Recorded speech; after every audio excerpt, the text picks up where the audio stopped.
The first thing I noticed was not that my furniture was gone. It was that my daughter had left me one chair. It sat in the middle of my living room like a gray vinyl throne, enormous and shining under the ceiling light. A white power cord ran across the floor to the wall. Someone had taped it down with blue painter's tape. Behind it, the room was empty. I stood in the doorway with my overnight bag hanging from my good shoulder and my left arm strapped tight against my ribs. The two armchairs Joe and I had reupholstered were gone. So was the narrow blue cabinet, the entry bench, the brass lamp, and the walnut table I could usually see through the dining room arch. Paige came up behind me carrying my plastic medication box. "Surprise," she said. I turned carefully. "Where's my table?" Her smile held for 1 second too long. "I sold it." "The walnut table?" "Mom, sit down before you fall down. Where's my furniture?" She set the medication box on the floor. "I sold most of it. The house needed to be safe for you." I looked at the empty room again. Then I said, "Where's the cedar chest?" Paige stopped looking proud. 8 weeks earlier, when Paige asked to stay at my house during my rehabilitation, I thought it was a sensible arrangement. Sensible has gotten me into more trouble than love ever did. I was at the VA Medical Center then, 3 days out of surgery and so full of medication that the television weather map appeared to be giving me personal instructions. My shoulder had been rebuilt with enough hardware to make airport security intimate. The surgeon said the procedure had gone well. Surgeons like that phrase. It means they have finished their portion of the problem. I was 58 years old, retired from the Army, and had spent most of my adult life being told that discomfort was information, pain was information, fatigue was information. A lieutenant losing his mind because 3 vehicles were delayed at a border crossing was also information. At the VA, information arrived every 4 hours in the form of a nurse named Bernice. "Pain level?" she asked. 4. She stared at me over her glasses. 5. Mara. 6 when I breathe. There she is. Bernice had worked around veterans long enough to know we lied in numbers. She adjusted my pillow without asking, which I resented until it helped. My phone buzzed on the tray table. Paige's name appeared beside a photograph of her holding a fish she had not caught. Nolan had caught it during a vacation in North Carolina, but Paige had insisted on holding it because, in her words, he looked smug enough already. I answered. "How's the bionic woman?" she asked. "Less bionic than advertised. Did they get you walking?" They operated on my shoulder. That wasn't my question. I glanced at Bernice. "Your reputation has spread." Bernice left with the satisfied expression of somebody who had just transferred responsibility to a blood relative. Paige told me her temporary rental had fallen through. She and Nolan had separated 6 weeks earlier, though separated was one of those words that meant whatever Paige needed it to mean that day. Sometimes Nolan was a controlling fool who had wasted 4 years of her life. Sometimes he was coming by on Sunday to fix her car. She had been sleeping on Renee's couch, and my younger sister had begun texting me phrases like, "Your daughter is nocturnal, and why are there 6 open jars of mustard in my refrigerator?" "You'll be gone another couple months," Paige said. "I can stay at your place. Keep an eye on everything. Get the mail. It'll be good for both of us." "What happened to the studio apartment?" "The owner gave it to his cousin." "After taking your deposit?" "He's returning it." "That's not what I asked." A pause came over the line. Paige could create a pause with the structural strength of concrete. "He will," she said. My house was 40 minutes from the hospital, a narrow brick place with 3 bedrooms upstairs and plumbing that announced every flush like a ship leaving port. It had been empty since my surgery. Paige had a key for emergencies, though her definition of emergency included borrowing my roasting pan. "You can stay there," I said. "The downstairs thermostat sticks. Jiggle it before you call anybody. I know how a thermostat works. Last time you thought the smoke detector was chirping because it was cold. I was 23. You were 30. That story has aged in your favor." I laughed, and the laugh pulled something under the bandage. My vision went white around the edges. "Mom, I'm fine." "You don't sound fine.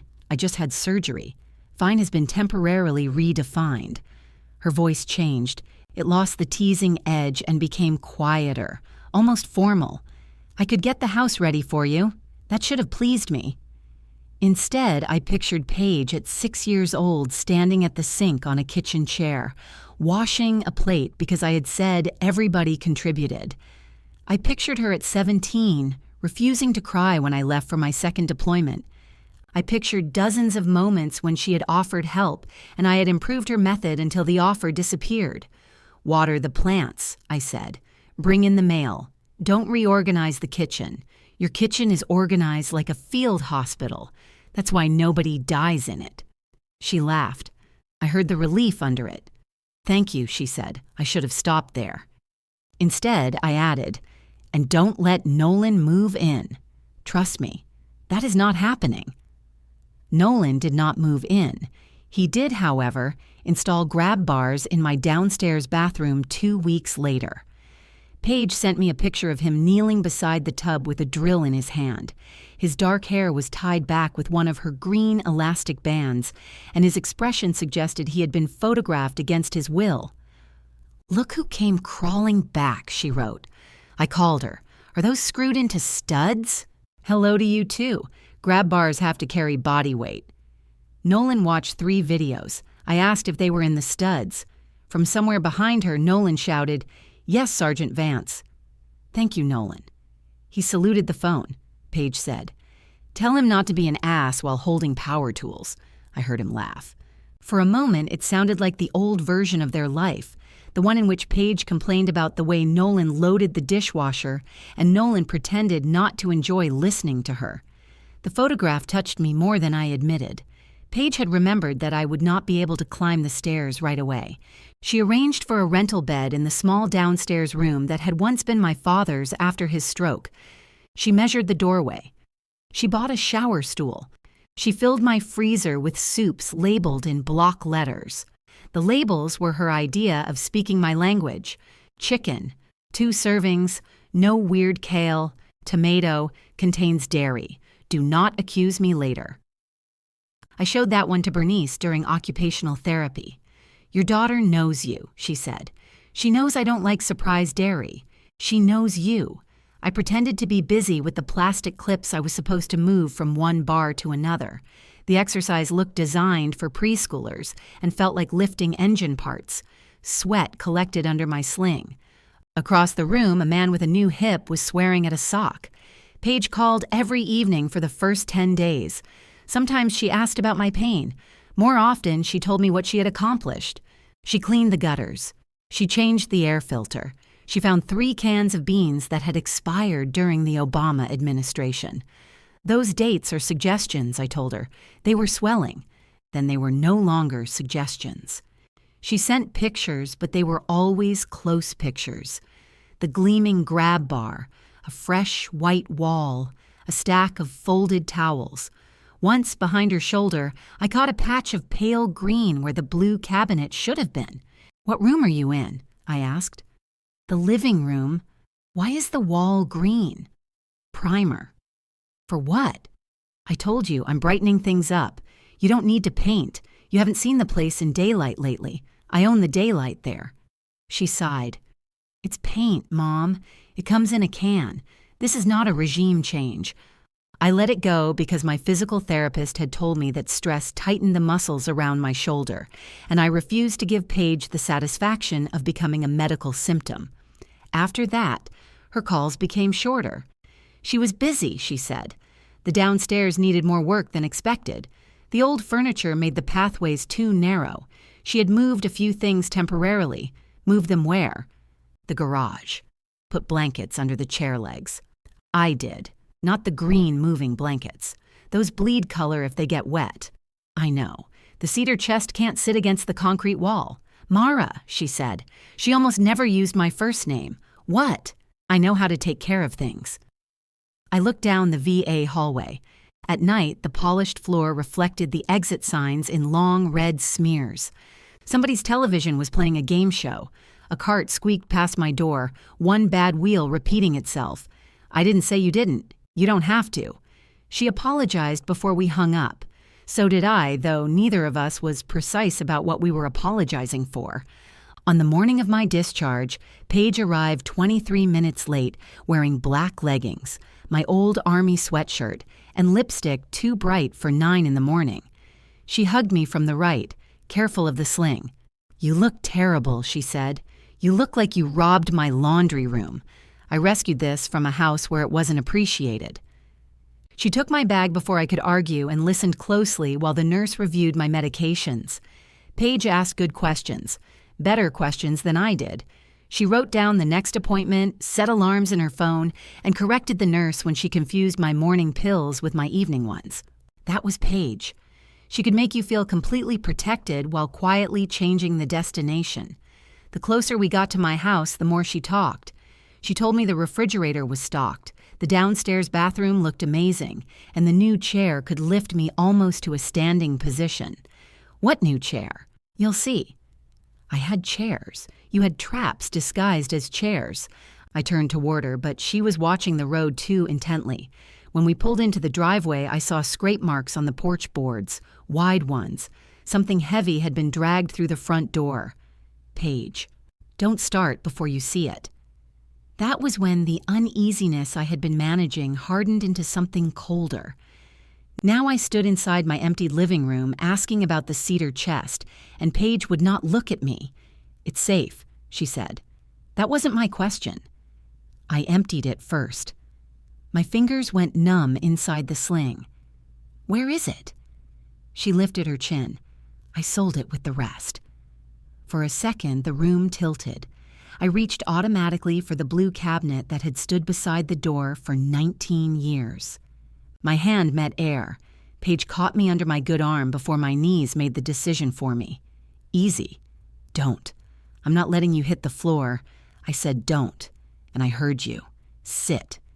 She guided me toward the gray chair. I hated the chair before I touched it. I hated its padded arms and its cheerful little control clipped to the side. I hated the strip of blue tape over the cord. Most of all, I hated that once I lowered myself into it, the pain eased. Paige crouched in front of me and studied my face. "Are you dizzy?" "No. You went white. It's the lighting." "Mara, stop calling me that like you're the nurse. Then stop lying like you're the patient." I closed my eyes. Behind them, the empty room remained perfectly visible. "The chest," I said. "Who bought it?" "I don't know." My eyes opened. It was an online sale. People came by all weekend. You let strangers walk through my house? It was not strangers roaming around with pillowcases. I had everything downstairs. Everything? She stood. Most of it. "Who bought the chest?" "A man. Mid-40s, maybe. He paid cash." "Name?" "I'd have to look." "Phone number?" He messaged through the listing. "Show me. Can we do this after you take your medication? Show me now." Paige reached for the plastic medication box. I had seen soldiers use the same expression before loading a difficult piece of equipment. Not fear, exactly, but preparation for the possibility that something would come apart in their hands. "You're due for the anti-inflammatory," she said. "I know what I'm due for." The discharge nurse said, "Food first. Where are the things that were inside the chest?" "Upstairs." I tried to rise. The chair swallowed my hips. Paige put one hand against my good shoulder. "You cannot go upstairs. Move. You can barely get out of that chair because it's built like a catcher's mitt. It lifts. I don't need it to lift. You absolutely need it to lift." She picked up the remote and pressed a button. A motor hummed beneath me. The seat tipped forward, slowly presenting me to the room like an unpopular prize on a game show. "Turn it off, I'm demonstrating." "Paige, put your feet under you." I did, because the alternative was sliding face first onto the rug that was no longer there. When I was upright, Paige shut off the motor and returned the remote to its pocket. "There," she said. "You're welcome. If this chair speaks, I'm setting it on fire." Her mouth moved. For half a second, she almost smiled. Then I said, "Bring me the boxes." The almost smile disappeared. "There are 4, she said, "and they're heavy. You emptied one chest into 4 boxes?" I organized it. I looked toward the staircase. Paige stepped into my line of sight. "I'll bring them down. You stay here. This is my house." I'm aware. It doesn't feel like you are. She went upstairs hard enough that each footstep registered through the ceiling. I stood alone in the living room and took inventory. The television remained, mounted on the wall because Paige would have needed tools to remove it. The bookcase was gone. My father's floor lamp was gone. The oval mirror from the entry was gone. The walls had been painted a pale green that turned gray near the corners. Paige had left rectangles of the old cream color where furniture had blocked her roller. The dining room looked worse. The walnut table had seated 8 people comfortably, and 10 if nobody objected to touching knees. Now, a round laminate table occupied the center of the room with 4 white metal chairs tucked beneath it.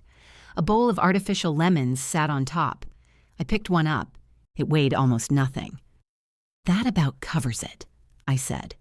From upstairs, Paige shouted, "What?" "Nothing." The walnut table had never been beautiful in the polished showroom sense. One leg had a dark scorch mark from a heater in a German workshop. The top dipped slightly in the middle. On damp days, the wood released a faint smell, like pencil shavings. I had bought it near the end of my final posting from a civilian carpenter who was closing his shop. Joe had called it an 800-pound souvenir and asked whether I intended to invade Virginia with it. Our platoon had eaten one last meal around it before shipment. Somebody carved initials underneath. Somebody else carved an anatomically ambitious drawing I had never successfully sanded away. Paige knew the table had come from overseas. She did not know about the initials.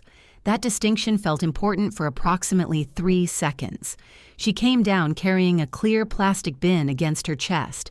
She had changed since I last saw her, not in any dramatic way. The same thick brown hair was twisted into the same careless knot. The same small line appeared between her eyebrows when she carried something heavy, but her face looked sharper, as if the weeks in my house had worn away whatever softness remained after Nolan. She set the bin on the laminate table. "Don't lift the lid with your left hand," she said. "I know, I'm serious. So am I." I used my right hand to release the clips. Inside were photograph albums, framed pictures wrapped in towels, my father's folded flag in its triangular case, and 2 stacks of letters bound with rubber bands. I let out a breath. Paige brought the next box, then another. She'd been careful. That made it worse in a way I could not yet name. The photographs were upright. The frames had cardboard between them. My service awards were wrapped in an old cotton sheet, not thrown loose. She had labeled one bin Mara, military/personal, and another family, keep. The 4th bin was smaller. "Where are the cedar chest trays?" I asked. "What trays?" "The 2 shallow trays that sat along the top. I don't remember trays. They held papers." There were a lot of papers. Letters? I kept the letters. Receipts? Journals? I don't know. Old forms, manuals, a bunch of yellowed folders. My pulse began beating in the incision. "What did you do with them?" "I sorted everything." That's not an answer. I recycled what was obviously trash.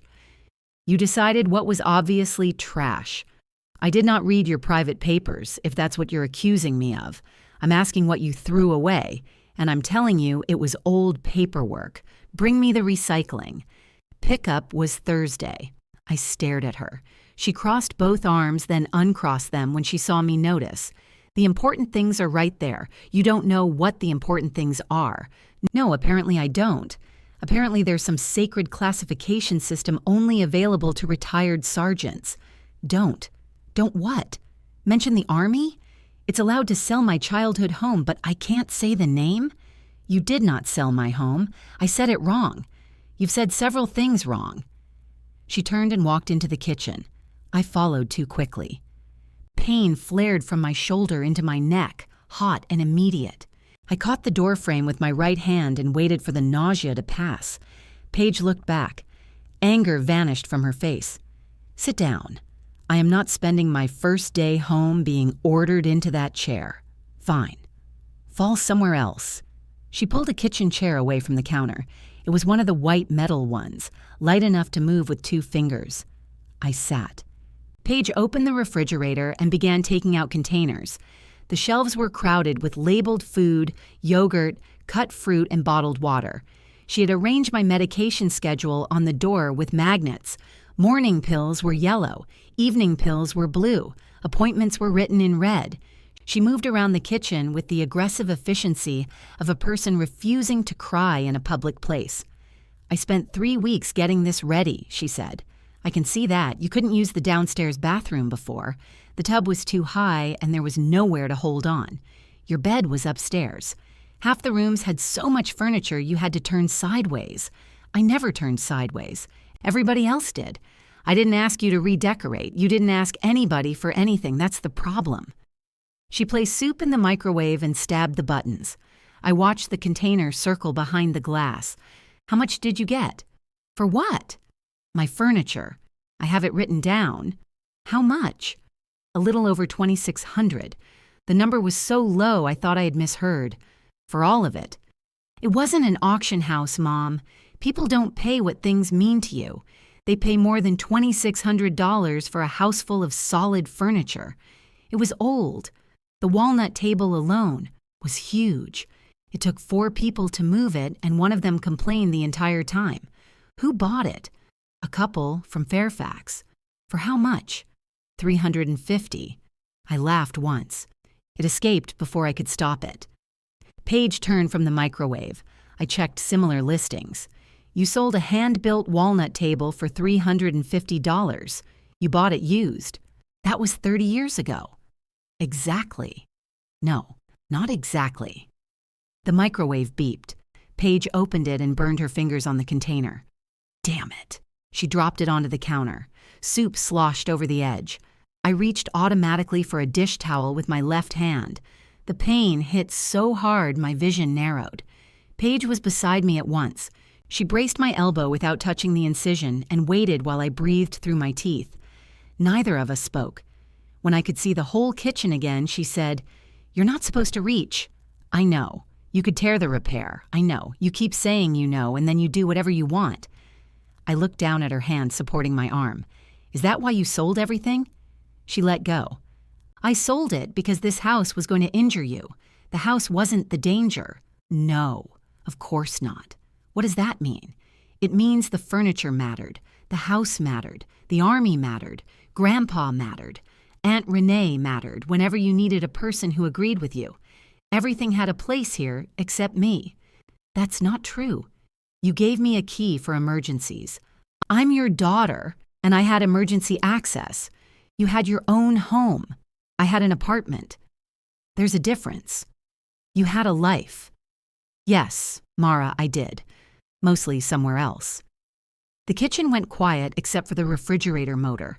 I could have answered her. I had facts. I had paid college tuition, covered rent twice, driven through a snowstorm when she had pneumonia at 27. I had answered every late-night call, even the ones that ended when she realized she wanted Nolan instead. Facts are excellent ammunition when you do not care what survives the exchange. I looked at the spilled soup. Where did the money go? Into this house. All of it? Her eyes shifted toward the microwave. There it was. Small, but there. "How much did the grab bars cost?" I asked. "Not much." "Nolan did the labor. The paint? Mom? The rental bed?" I put it on my card. "How much of the $2,600 is left?" I said I have everything written down. Bring it to me. You need to eat. Bring me the sales records, the receipts for the work, and the remaining money. Her face hardened. "You're auditing me?" "I'm finding out what happened in my house. I was trying to help you. Then helping me should withstand a list." For several seconds, neither of us moved. Then Paige opened the drawer beside the refrigerator and took out a yellow legal pad. She slapped it onto the table hard enough to make the artificial lemons tremble in the next room. Names, prices, and dates ran down the first page in her compact handwriting. Some entries had phone numbers, some had only first names. Beside Cedar Chest, $125, she had written, "Cash Man Blue Truck." I rested my hand on the page. $125. It was scratched. "Get me my phone. You need to eat first. Paige." She stared at me, breathing through her nose. Then she picked up the soup, carried it to the table, and set it down beside the list. 3 bites, she said. Then you can start your war. I picked up the spoon. This isn't a war. No. In a war, I'd know who entered my house. I ate 3 spoonfuls while Paige watched. The soup was chicken, rice, carrots, and enough time to preserve a body. It was good. I resented that too. Happy? I asked. Deeply fulfilled. I pushed the bowl aside and pulled the legal pad closer. Paige had listed 23 items. The 2 armchairs went to a woman named Denise for $200. The blue cabinet brought 90. The entry bench, 65. My bookcase, 75. The floor lamp had apparently been included free with a sideboard because the man was already there. You gave away my father's lamp. It leaned. It had 1 short leg. That's what leaning is. You put a felt pad under it. I did. It still leaned. It was a lamp, not a bridge. Paige sat across from me and rubbed both hands over her face. The list continued onto a second page. She had sold kitchen stools, 2 bedside tables, the oval mirror, a standing coat rack, and the cedar chest. Some buyers had names and phone numbers. Others were identified with descriptions that would not have impressed an investigator. Tall woman, beige SUV. Man with hat, Jen. Silver car. You sold 23 items in one weekend. Some people bought more than one thing. Did you advertise an estate sale? I called it a moving sale. Who was moving? The furniture. I looked up. That was a joke, she said. You used to recognize those. The sales totaled $2,640. Paige had written expenses beneath them. Paint, hardware, the rental bed, the recliner, bathroom work, new lighting, food. The numbers looked clean until I added them. Where's the rest? She leaned back. What rest? Your expenses are $1,712. I haven't put everything down yet. You said you had everything written down. I said I had it written down. I didn't say the list was finished. There's $928 missing. The downstairs toilet needed work. That's not on here. I forgot. How much? I don't know. $300? You paid a plumber and don't know how much? I paid with my card. Then it'll be on your statement. Her jaw shifted. I knew that shift. At 13, she had used it before telling me the red mark on the carpet had always been there. At 26, she had used it while explaining why a collections company was mistaken. Time had refined the movement, but not enough. Did you use the money for something else? I asked. No. That answer arrived late. You've been home 40 minutes and you're interrogating me over arithmetic. I've been home 40 minutes and my house has been liquidated. Oh, for God's sake. Your house is still here because it wouldn't fit in the blue truck. She stood so quickly the chair legs scraped the floor. I am going to get your phone, she said. Bring my glasses too. They're on your head. I reached up with my right hand. She was correct. Paige left the room before I could accuse her of placing them there. I examined the list again. The handwriting became less precise toward the bottom, as if the sale had started as a project and ended as weather. The first buyers had full names and carefully recorded prices. The final entries had descriptions. Cashman blue truck bothered me most. There were thousands of blue trucks in Virginia. I had owned 2 of them. Paige returned with my phone and charger. She placed both beside my soup. Battery is at 32%. I can see that. You'll say that right up until it dies. I opened the Marketplace application. My hands felt clumsy. The pain medicine had put a thin delay between my intention and my fingers, and using only my right hand made every screen seem designed by an enemy. Where are the messages? I asked. On my account. Open it. Paige took out her own phone but did not unlock it. Some of these people bought things in good faith. So you can't call and accuse them of stealing from you. I'm not going to. What are you going to say? That the furniture was sold without my permission and I'd like to buy it back. With what money? My money. You just paid for surgery. My insurance paid for surgery. You know what I mean. I have savings. For the roof, that isn't your concern. She gave a short laugh. Right. Nothing is my concern until it's an emergency, and then I should already have the correct wrench. Open the messages. Promise you won't threaten anybody. I don't threaten people. Paige looked at me. I tell them what will happen. That is the Army definition of a threat. It is the dictionary definition of planning. She unlocked her phone and opened the conversation with Denise, the woman who had bought the armchairs. Paige handed the phone to me but kept her fingers around the edge. Do not tell her I robbed you. Let go. I'm serious. So am I. She released it. Denise's profile photograph showed a woman with silver blonde hair and pink sunglasses standing beside a lake. The conversation was ordinary. Are they from a smoke-free home? Yes. Any pet damage? No pets. Would you take $150? Could do $200 for both. Deal. Saturday around 10? I read the exchange twice. Did you tell any buyer you owned the furniture? I didn't tell them I didn't. That wasn't my question. I said I was clearing out a house. Whose house? No one asked. I pressed the call symbol. Paige moved around the table. You're calling now. It's 4:30. People have jobs. Then she won't answer. Denise answered on the second ring. Hello? Is this Denise? Yes? My name is Mara Vance.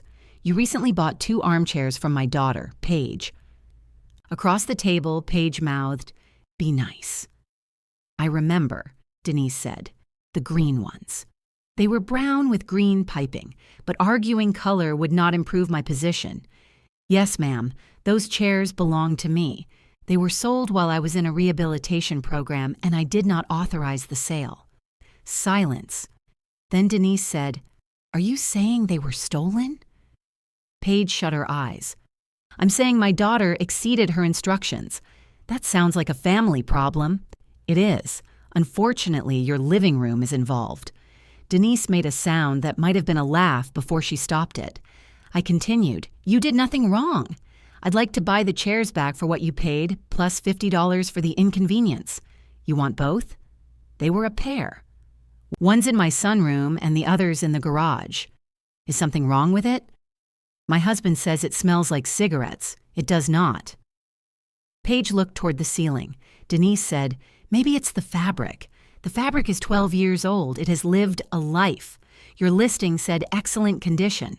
I looked at Paige. She whispered, They were excellent for their age. I covered the bottom of the phone. Do not join the call. Denise cleared her throat. I'll have to ask my husband. Of course.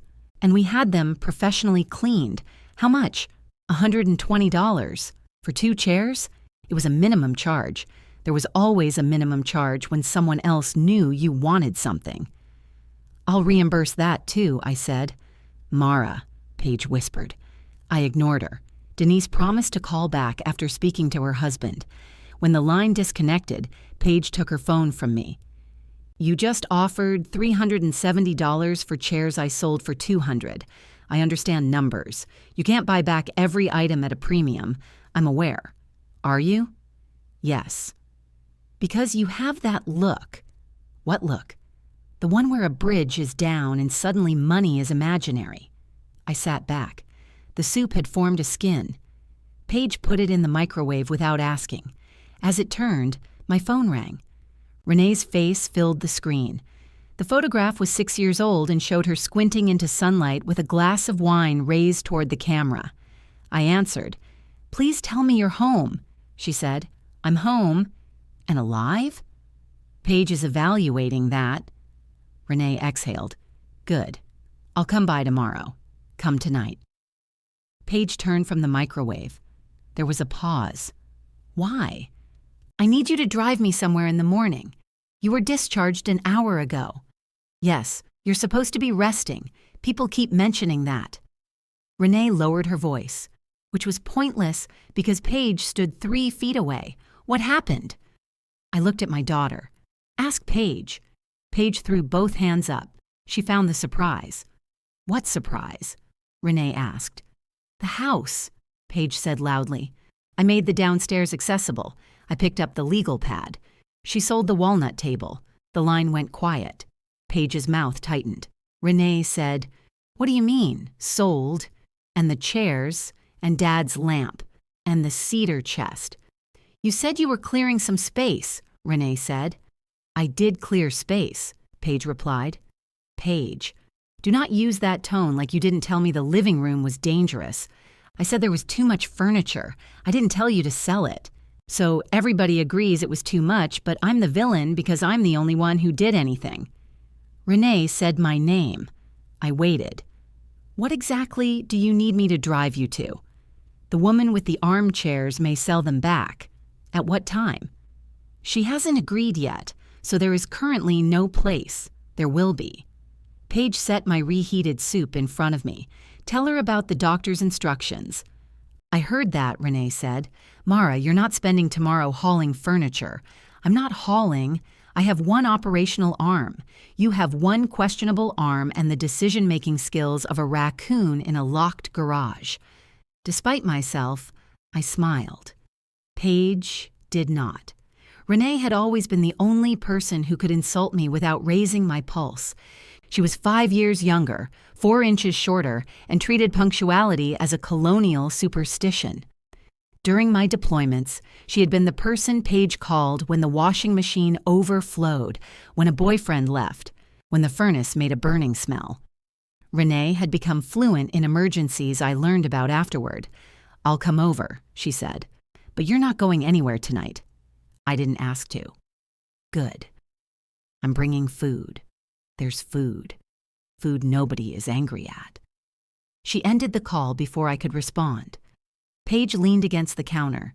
She knew I was changing things. She didn't know you were selling them. She knew the rooms needed to be cleared. Cleared doesn't mean converted to cash. I thought you'd be relieved. That stopped me. She said it without sarcasm. Her face had gone pale under the bright lipstick. Relieved, I repeated. You hate clutter. You spent my entire life saying everything should have a purpose. The furniture had a purpose. It made you remember people who weren't here. The words landed more accurately than I wanted. Paige looked away first. I thought if the house was easier, you might actually let me help. You could have asked. You would have said no. Then the answer was no. Her phone rang in her hand. Denise. Paige stared at the name, then handed the phone to me. I answered. I spoke with my husband, Denise said. You can have the chairs back, but he wants $300 for both, plus the cleaning. That's $420. Yes. Paige's eyebrows rose. I said, I'll be there at 10 tomorrow morning. After the call, Paige folded her arms. You're rewarding them for taking advantage of you. They're taking advantage of my urgency. You created the urgency. You're going to hurt yourself. Then you better bring the moving blankets. She stared at me for a long moment. The green ones? She asked. I picked up my spoon. The gray ones bleed. Renee arrived with a rotisserie chicken, a bag of rolls, and the expression she usually reserved for burst pipes. She stopped in the living room. Oh, she said. Paige stood in the dining room arch. Go ahead. I didn't say anything. You made a sound. I said, oh. You said it judgmentally. Renee turned in a slow circle.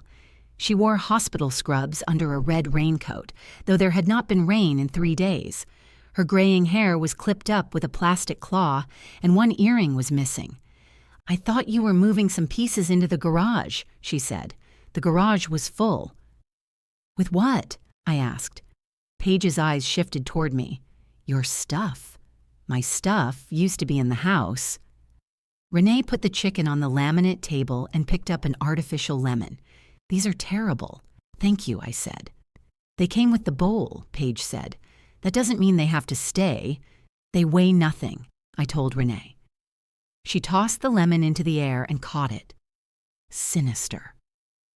Paige walked into the kitchen. Renee watched her go, then lowered herself into one of the metal chairs.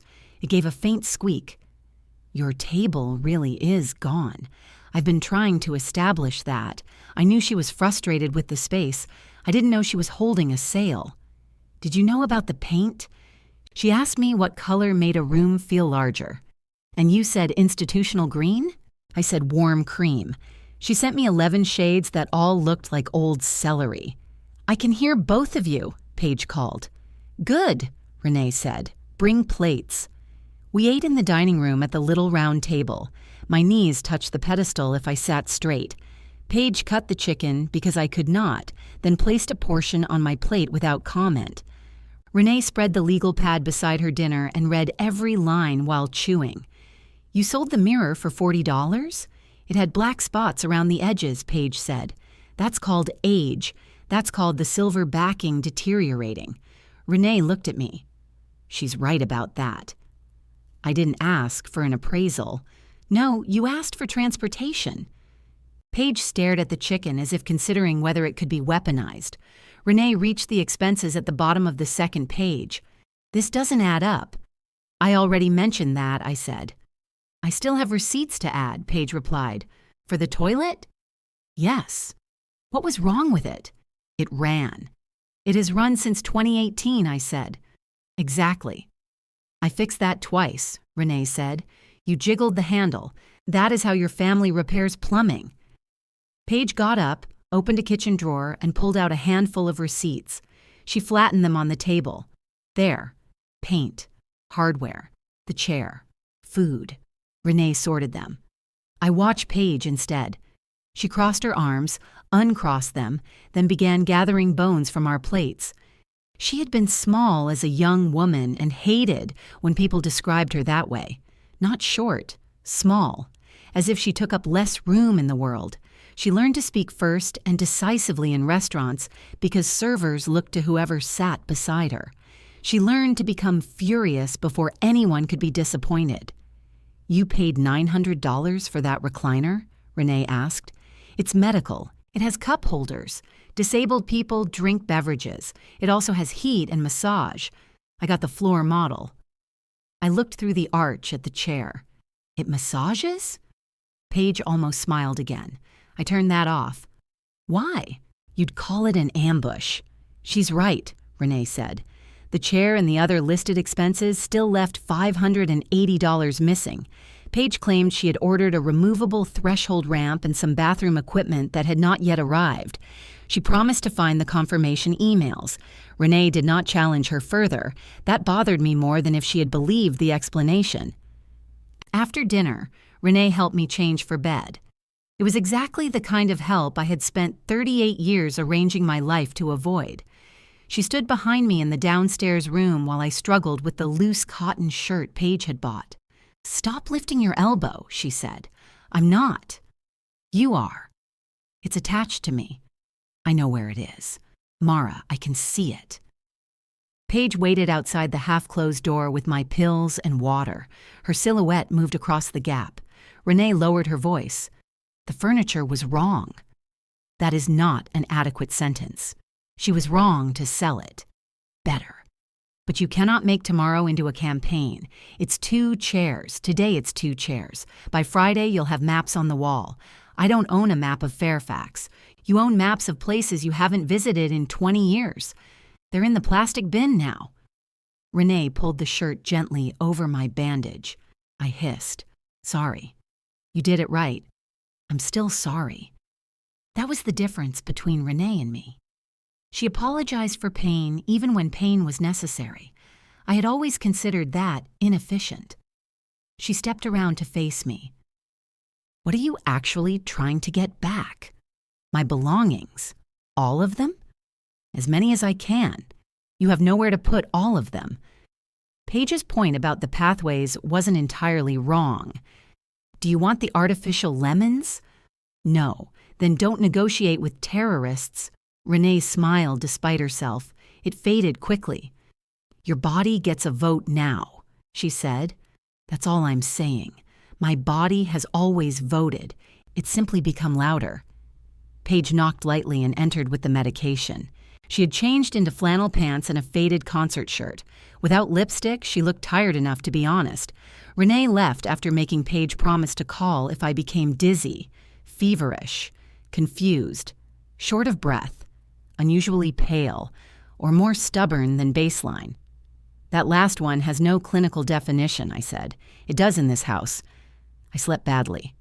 The rental bed made a clicking sound whenever I moved, and every time I opened my eyes, I expected to see the cedar chest against the opposite wall. Instead, there were plastic bins stacked beneath the window. At 2 in the morning, I heard Paige in the kitchen.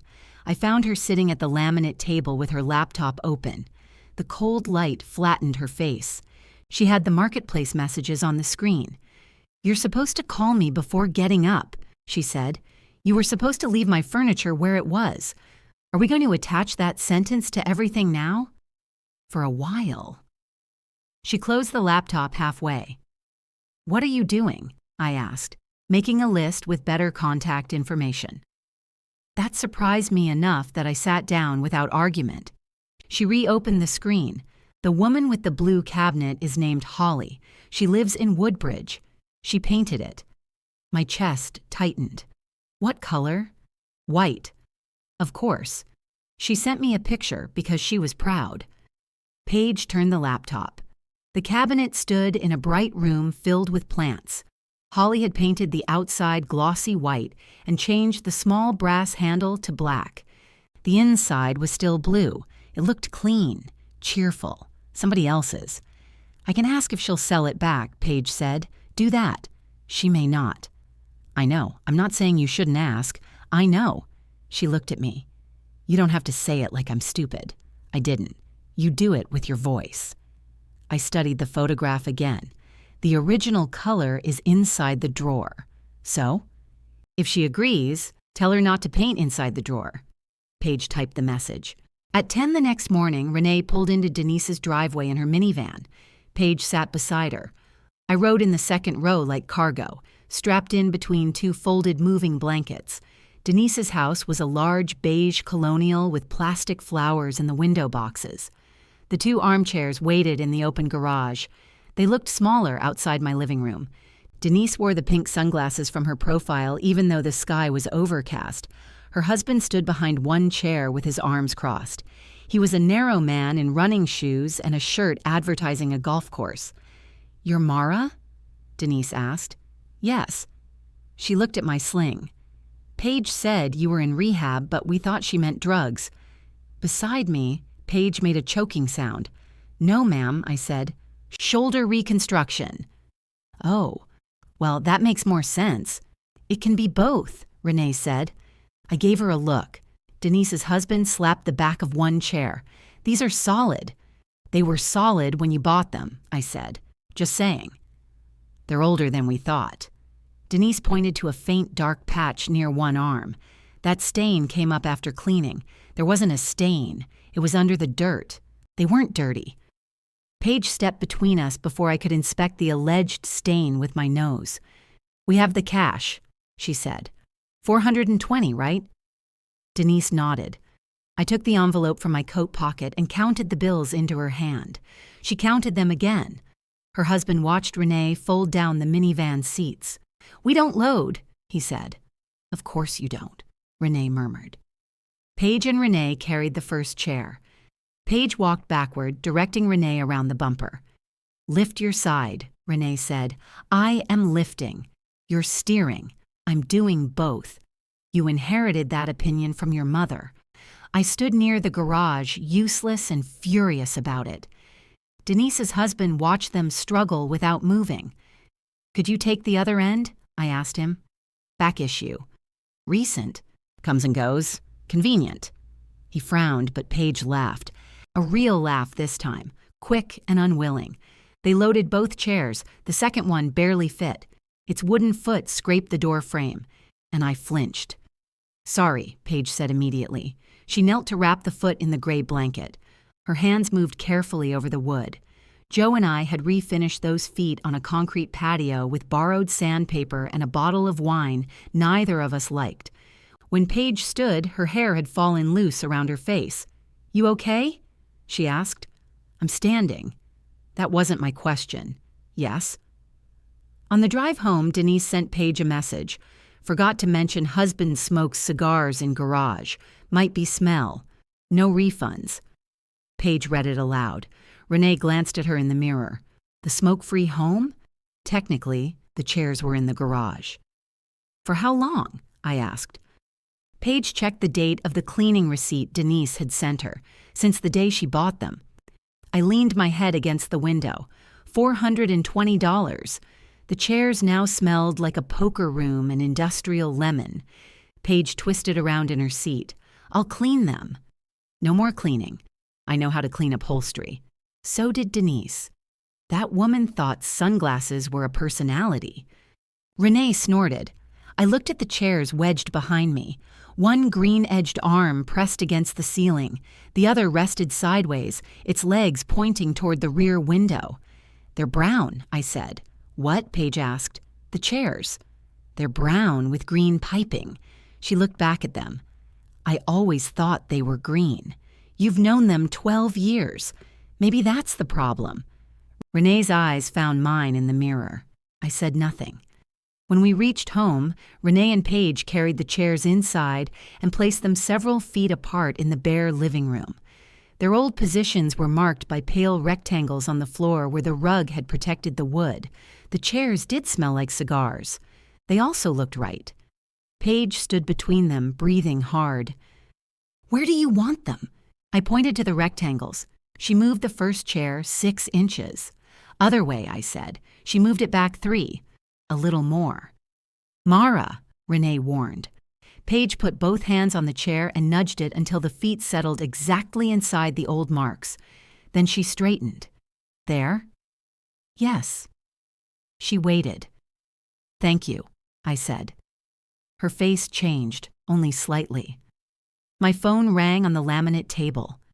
The screen showed an unfamiliar number. When I answered, a woman said, Is this Mara?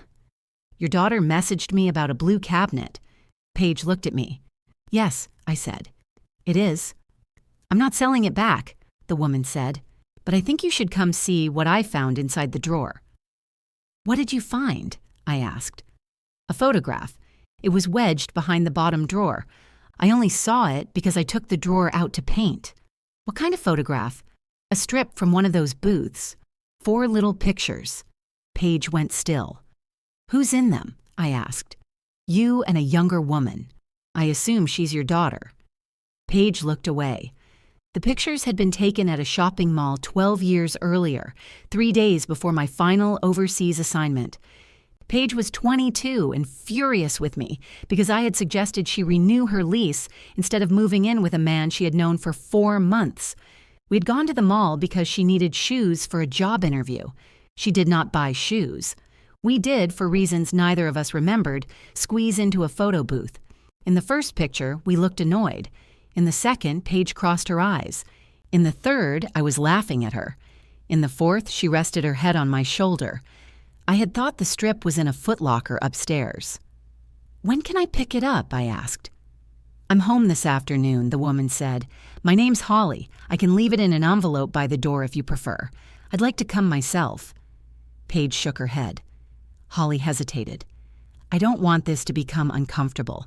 I have no intention of making you uncomfortable. Renee laughed from the living room. Holly heard her. Someone there disagrees. That's my sister. Disagreement is how she gets oxygen. I heard that, Renee said. Holly gave me her address and repeated that she was not selling the cabinet. I told her I understood.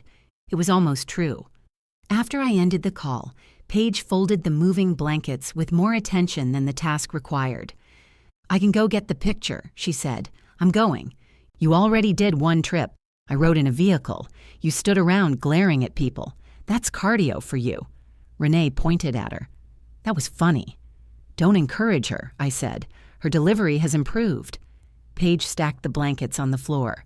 You need to lie down. I need to go to Woodbridge. You have exercises at noon and medication at 1. I can do both before we leave. And then what? Buy the cabinet for 6 times what I sold it for? Holly said she isn't selling. That has never stopped you from negotiating. Do you want me to abandon the photograph? I said I'd get it. That is not the same thing. Her face closed. Renee moved between us with the practical courage of someone who could go home afterward. You do the exercises. Eat something. If you're still upright at 2, Paige can drive you. I have to work. I thought you were off. I thought I was retrieving 2 chairs. Some of us don't have retirement income. I had a job for 38 years. Yes, and apparently bought furniture for all of them. She kissed the top of my head before I could object. Call me when you're back. If either of you ends up arrested at Holly's house, call Nolan instead. Paige stiffened. Renee noticed. So did I. What? Renee asked. Nothing, Paige said. Did something happen with Nolan? We're separated. Things happen separately. That sounds healthy. Goodbye, Aunt Renee. Renee looked at me, then at Paige. She chose survival and left. My home exercises involved a rubber ball, a table, and several movements too small to appear useful. I sat in the gray recliner while Paige stood beside me with the printed instructions. Bend forward at the waist, she read. I can read. Then why aren't you bending? I'm preparing. For gravity? I leaned forward and let my left arm hang. The therapist had called it a pendulum exercise. I was supposed to move my body enough that the arm made small circles without using the shoulder muscles. Paige watched like an unlicensed prison guard.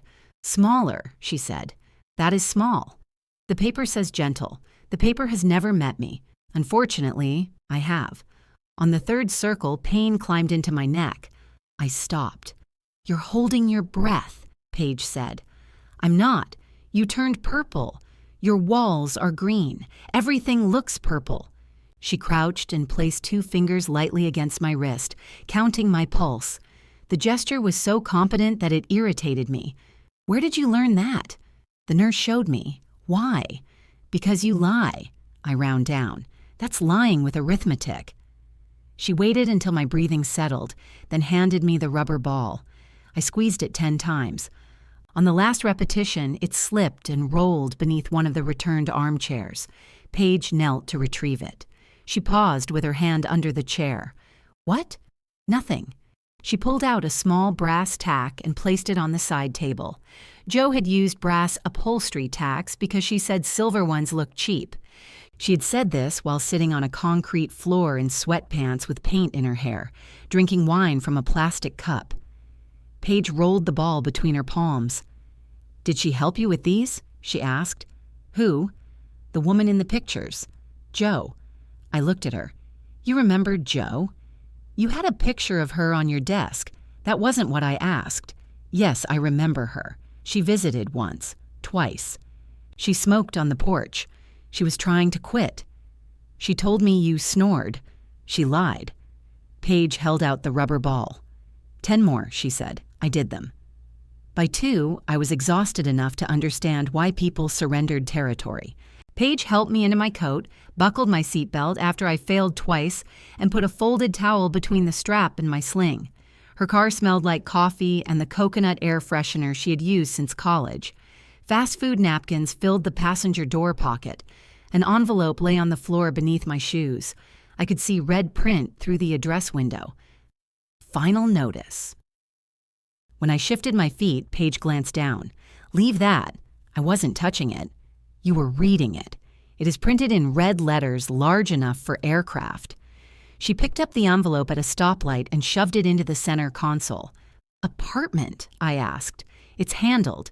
Is this about the deposit you're waiting to get back? No. Then what is it? Nothing you need to worry about. Did you use the furniture money?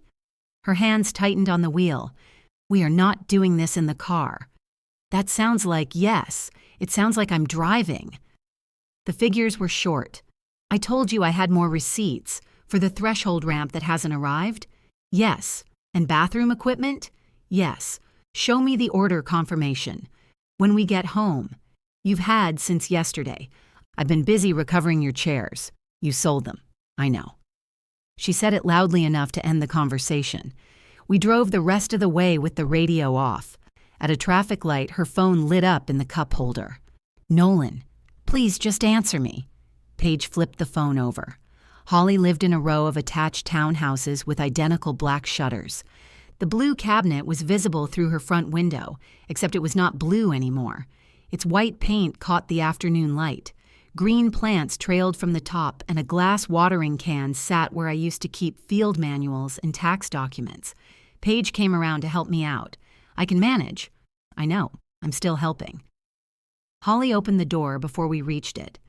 She was around 40 with copper-colored hair and paint on one knee of her jeans. She held a white envelope. You must be Mara. Yes. She looked at the sling, then at Paige. I'm sorry, Paige said immediately. I should have explained more when I listed it. Holly nodded but did not rescue her from the silence. She handed me the envelope. The photograph strip was inside. I had forgotten the final picture. Paige's head rested on my shoulder, but my face was turned toward her hair instead of the camera. I looked worried.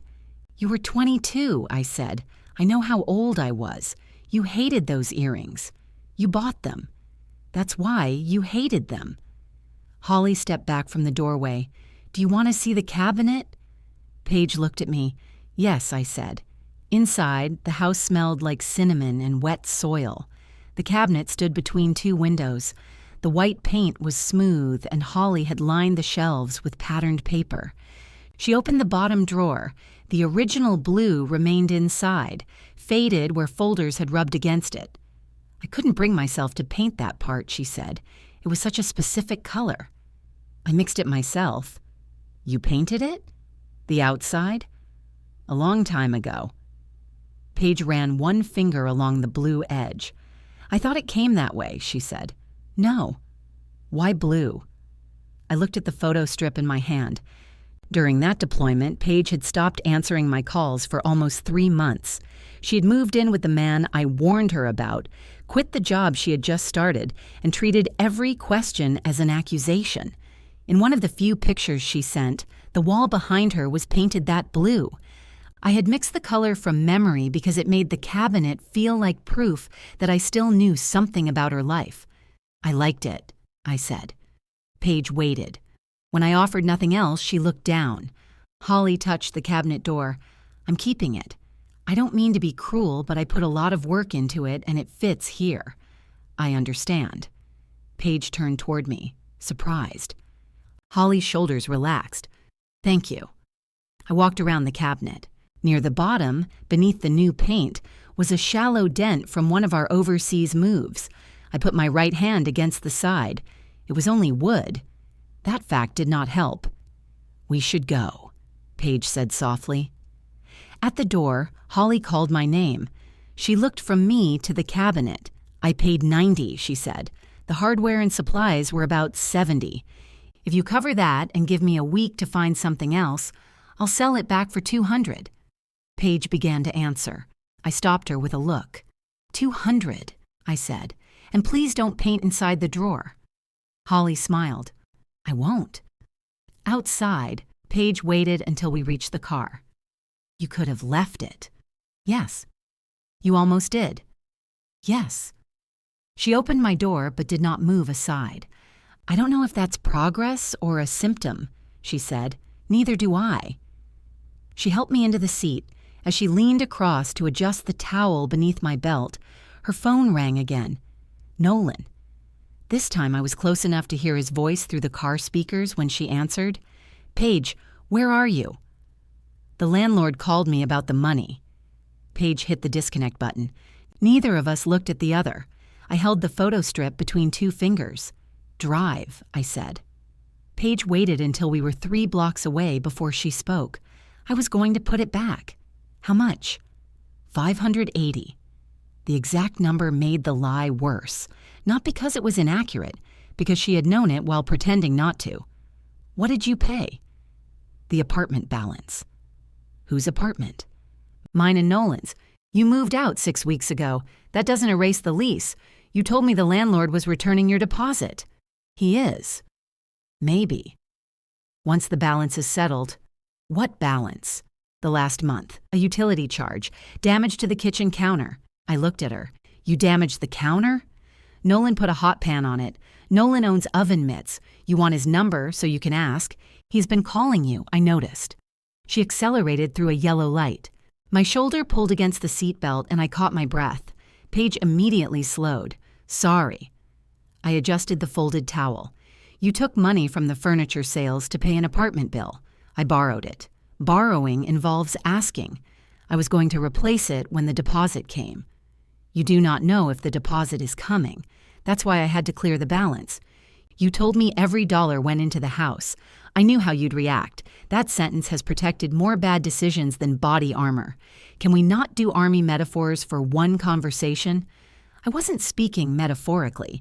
She turned onto the highway, checked her mirrors twice, and settled into the right lane. Her eyes were wet, but she was not crying. Paige could hold tears in place for hours if she believed somebody might use them to misunderstand her. It was my lease too, she said. My credit too. Nolan said he would handle the last month and then he didn't. So you handled it with my money. I had already spent more than that on your house. Using the sale money. I put things on my card before the sale, then show me. I will. When? When we get home. You said that yesterday. Oh my God, she struck the steering wheel once with the heel of her hand. The sound startled both of us. I looked out the window. Warehouses passed behind strips of winter grass. A truck hauling plumbing supplies moved beside us, white pipes stacked in perfect rows. You should have told me you were in trouble, I said. Paige laughed without humor. When? When it happened. While you were having surgery? Before. You had enough going on. That was my decision. No, Mom, sometimes the people around you get to decide not to add weight. You sold my furniture, and now we're back. We never left. Her mouth tightened. By the time we reached the house, my left hand had begun to swell. The fingers looked thick and unfamiliar against the sling. Paige saw them when she opened my door. You overdid it. I sat in a car. You did exercises, went to Fairfax, stood around that garage, and then went to Woodbridge on separate days, 2 days after discharge. She touched the back of my hand. Her fingers were cool. Can you feel this? Yes, this, yes. Pins and needles? Some. We should call. We should go inside. The nurse said, swelling. The nurse said some swelling was expected. She said sudden swelling should be reported. It isn't sudden. You've been watching it happen for an hour. That is not better. She stood between me and the house until I agreed to call the orthopedic line. A nurse asked questions, listened to my answers, and told me to elevate the arm, use ice, and come in if the swelling worsened or sensation changed. Paige heard the whole conversation through the open car door. Happy? I asked when I hung up. No. Good. We're aligned. She got me inside, arranged pillows under my arm, and wrapped an ice pack in a dish towel. The gray recliner hummed as she lowered me into position. You're enjoying this chair, she said. I am enduring it successfully. It has heat. Stop advertising. She placed water and medication on the side table. Then she set the yellow legal pad beside them with her credit card statement, 3 receipts, and a printed email from the apartment management. I paid $580, she said. There's the proof. I didn't question whether you paid it. You questioned everything. I questioned whose money you used. She dropped the papers. I'll repay you. When? I don't know. I'm between jobs. You told me you were doing contract design work. The contract ended. When? Last month. Why didn't you tell me? Because every conversation with you becomes a briefing. Date, time, amount, contingency. Information helps. Information gives you something to organize so you don't have to feel anything. The front door opened. Nolan stepped in carrying a red toolbox. He froze when he saw us. You didn't knock, Paige said. I did. Twice. He lifted the toolbox slightly. I came for the impact driver. You said nobody would be here until 5. It's after 5. He checked his watch and seemed annoyed that time had betrayed him. Nolan was 36, tall enough to appear uncomfortable in most rooms, with tired brown eyes and the permanent tan of a man who worked outside even when his official job occurred indoors. He managed crews for a commercial landscaping company and treated plants better than most people. He looked at my sling. Hey, Mara. How are you feeling? Like an appliance being returned without packaging. He smiled cautiously. Surgery went okay. The surgeon was pleased. That's good. The patient is difficult, Paige said. The patient's furniture is gone. Nolan looked around the room. His gaze landed on the 2 armchairs. I thought you sold those. I did, Paige said. I bought them back, I told him. He lowered the toolbox. Paige stepped toward him. Why did the landlord call you? because you paid from an account they didn't recognize, and they wanted to confirm the remaining charges. There shouldn't be remaining charges. There are always remaining charges. You said you'd handle the apartment. I said I'd handle my half. You damaged the counter. You left a hair straightener on it. I don't use a hair straightener. You own 3. They were under the sink. I raised my good hand. They stopped. How much remains? I asked. Nolan rubbed the back of his neck. 200 and change. I'll pay it. Why did you think Paige would be gone until 5? He looked at her, because she was supposed to be getting your cabinet. After we got my chairs, I said. Nolan's eyes moved again to the returned armchairs. Something changed in his face. You bought those back? He asked. Yes. Why? They were mine. I know, but Paige said you wanted the old furniture cleared before you came home. Silence settled over the room with surprising weight. Paige closed her eyes. Nolan looked at her.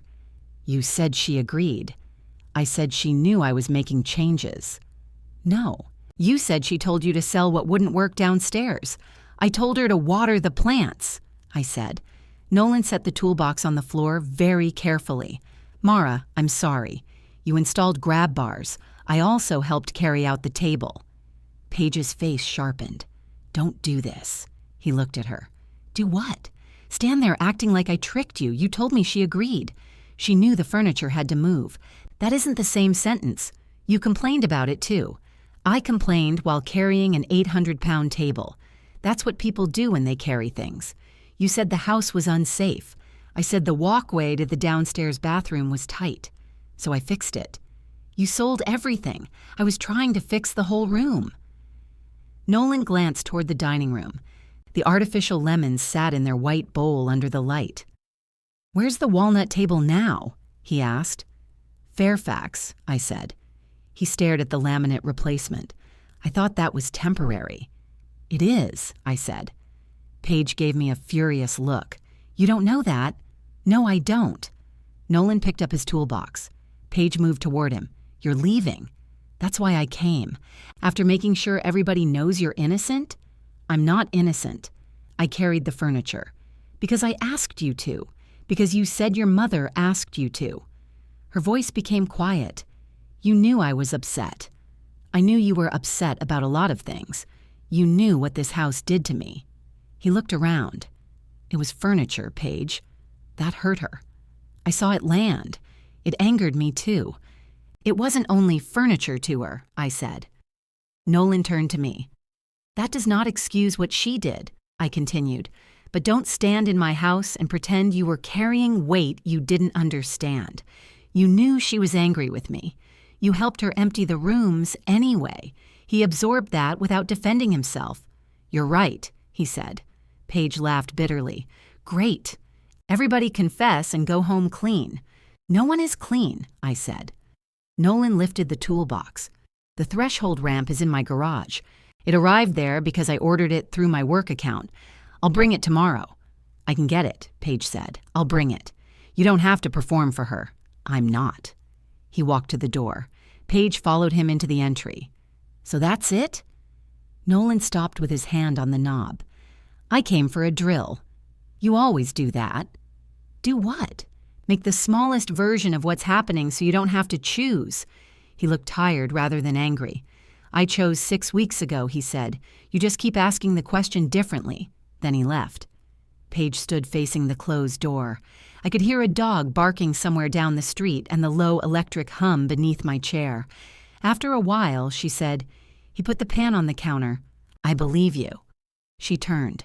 Her eyes were wet now. That doesn't matter, does it? It matters exactly as much as it matters. I hate when you talk like that, I know. She wiped beneath one eye with the heel of her hand. Take your medication. I will. I'm going upstairs. Paige. What? I looked at the plastic bins beneath the living room window. Bring me the one marked military and personal. Your shoulder is swollen. I'm not lifting it. You need to rest. I can rest and look. At what? The letters. She stared at me as if deciding whether this was another maneuver. Then she brought the bin to the side of the recliner and removed the lid herself. The 2 rubber-banded stacks lay on top. "See?" she said. I kept them.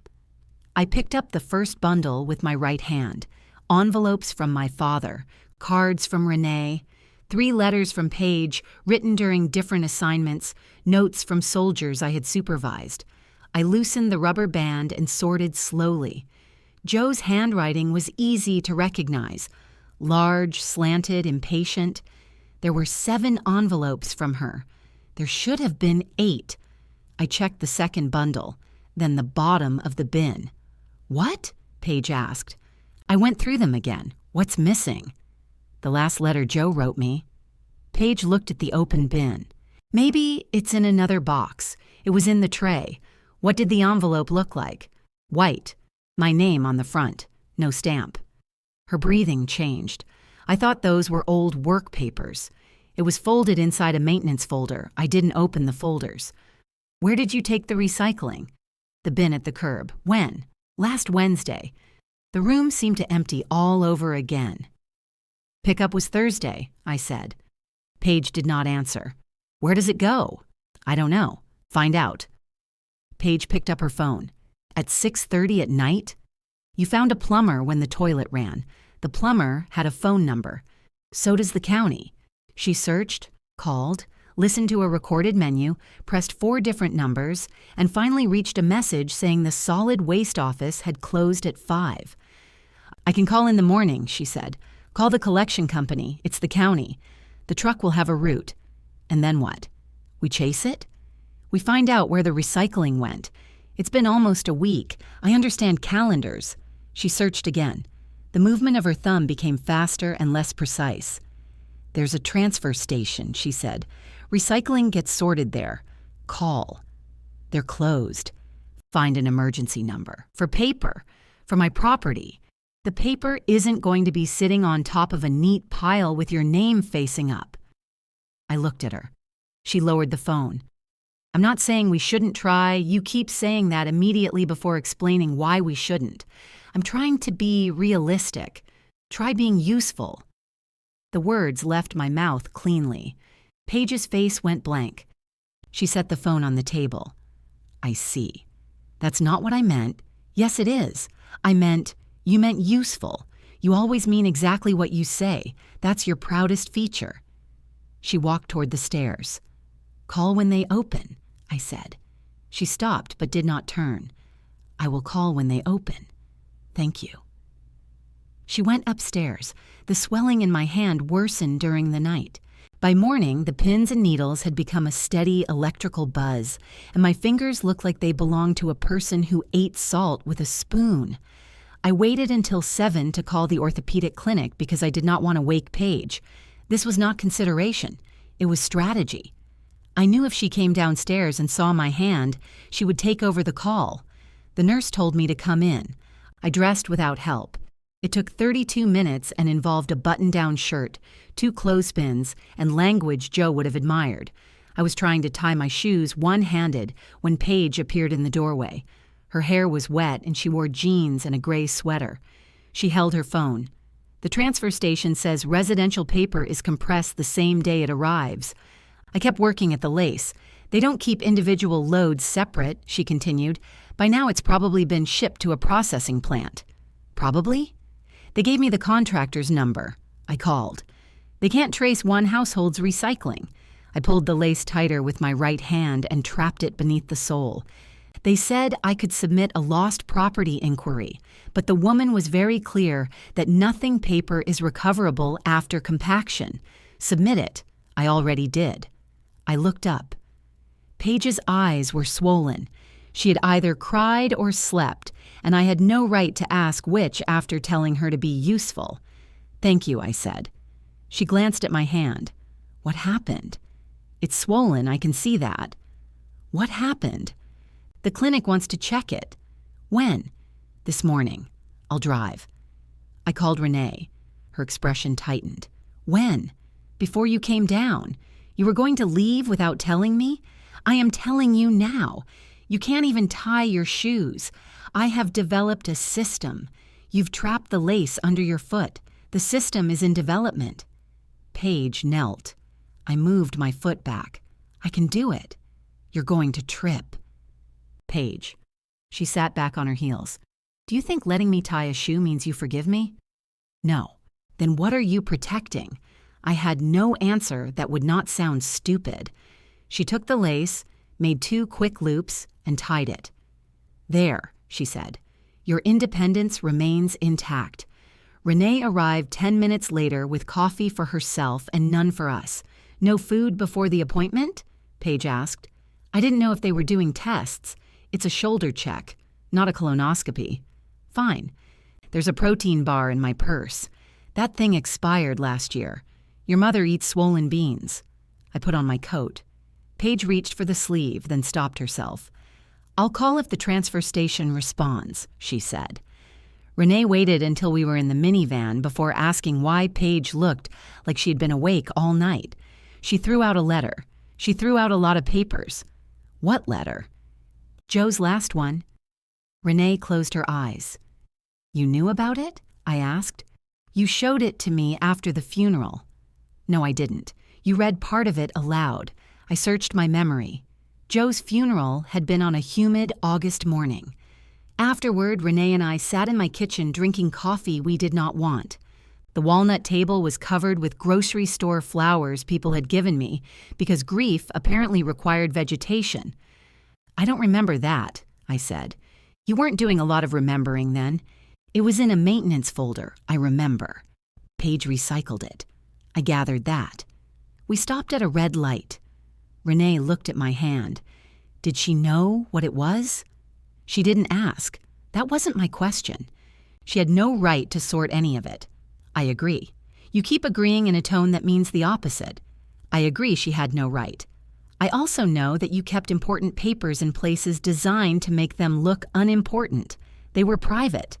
Then perhaps the word private on the folder would have outperformed hydraulic schematics. I turned toward the window. Renee sighed. I'm not defending her. You are describing my filing error while my letter is being turned into cereal boxes. I'm trying to keep you from making her mistake mean more than it means. What does it mean? That she acted without permission. That she was careless. That she was angry. It does not mean she wanted Joe's letter destroyed. She wanted the house erased. She wanted the house to stop feeling like a place she was visiting. That is not hers to solve. No, it isn't. At the clinic, imaging showed that I had not torn the repair. The physician assistant used the phrase significant inflammation and asked what activities I had done since discharge. Normal movement, I said. Renee made a coughing sound. The physician assistant looked at her. She retrieved 2 armchairs from Fairfax and visited a cabinet in Woodbridge, Renee said. I did not lift anything. You were upright for hours. I have been upright before. The physician assistant recommended 3 quiet days, adjusted my medication, and postponed strengthening work for a week. I treated this as an administrative inconvenience. Renee treated it as a verdict. Your body gets a vote, she said when we returned to the parking garage. You used that line already. It keeps being relevant. On the way home, she stopped at a diner and ordered scrambled eggs for me, despite my claim that I was not hungry. We sat in a booth under a framed photograph of a local baseball team composed entirely of adults who looked as if the depression had ended during the 2nd inning. Renee stirred cream into her coffee. Do you know why Paige was so angry about the cabinet? She asked. She wasn't angry about the cabinet, the blue one. When you bought it, I looked up. She told me she hated it because it matched her wall. She knew. You sent her a picture from overseas and said you mixed the color from memory. I don't remember sending that. Well, you did. She never answered. She showed me. The waitress brought the eggs. I moved them around with my fork. Renee continued, when you were on that final assignment, Paige came to your house every Sunday. She dusted everything, polished the table. She complained the entire time, but she did it. She was checking the house. She was waiting for you to come back. She was 22. Adults wait too. I put down the fork. She thought those pieces held stories, Renee said. You'd tell her where they came from, but only in one sentence. Joe helped with the chairs. The cabinet came from overseas. The table was hard to ship. Everything stopped exactly where it might become personal. It was my business. Yes. So why are we discussing it as if I owed guided tours? Because you keep saying she should have known. She should have known not to sell what wasn't hers. That part is simple. The other part isn't. When we returned, Paige was sitting at the laminate table with the photograph strip and the marketplace list. Holly messaged, she said. The cabinet will be ready next Wednesday. I removed my coat, and the table buyer finally answered. I stopped. Paige turned the laptop toward me. The buyer's name was Evan. His profile showed a man with a beard and a woman laughing beside him. His message was brief. Sorry about the misunderstanding. We paid to have the table repaired and refinished. We're not interested in selling. Below that, he had attached a photograph. The walnut table stood in a bright dining room. The scorch mark remained on one leg. The top had been cleaned and oiled until the grain looked deep enough to move.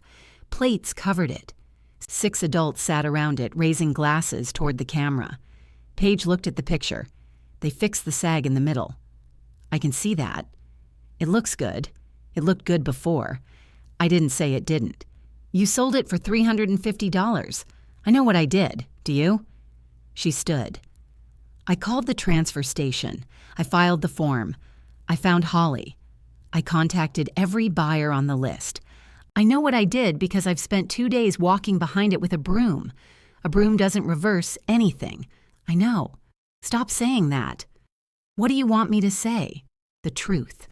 Her voice rose.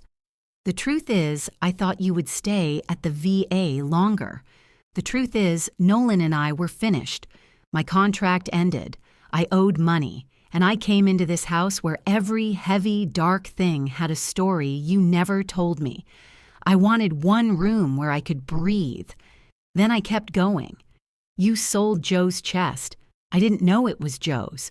You threw away her letter. I didn't know it was her letter. You expect ignorance to excuse everything.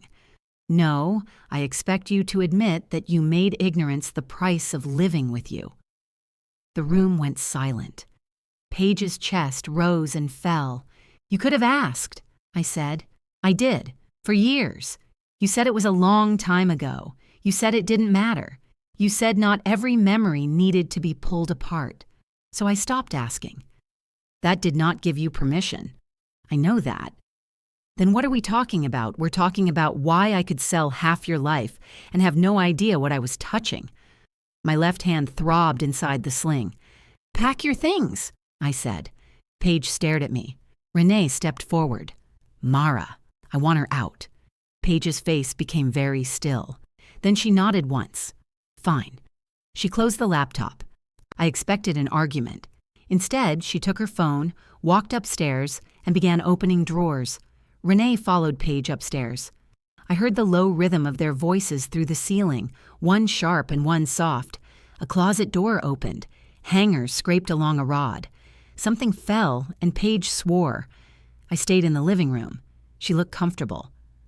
I enlarged the picture until the faces disappeared and the table filled the screen. The refinisher had removed a water ring near the center. I had known that ring so long I saw its absence before I saw the repair. Upstairs, Renee said. You don't have to take everything tonight. Paige answered. Apparently I do. I set down the phone. When they came down, Paige carried a suitcase, 2 canvas bags, and a cardboard box that had once contained my shower stool. Renee carried a laundry basket full of shoes. You can stay with me, Renee said. To do what? Keep organizing your mustard? There are still 4 open jars. They're different kinds. One is yellow. They're all yellow. They reached the bottom of the stairs. Paige set the box down and went into the kitchen. What are you doing? I asked. Making sure you don't miss a dose. I can manage my medication. Yesterday you tried to take the anti-inflammatory on an empty stomach. I had eaten 3 bites of soup. That was the day before. She filled a glass with water, set it on the side table, and placed the yellow morning pills in a small ceramic dish. Blue evening pills went in another. She checked the ice pack and put a spare in the freezer. You can stop, I said. I'm almost done. You no longer need to do that, I know. She took a permanent marker and wrote the orthopedic clinic's number on the pad beside the chair. Renee stood near the door holding the laundry basket. "Mara, do you mean out tonight?" "Yes, it's nearly 7. She has somewhere to go." "I do," Paige said, "unlike when I came here." The remark landed between us. She did not emphasize it.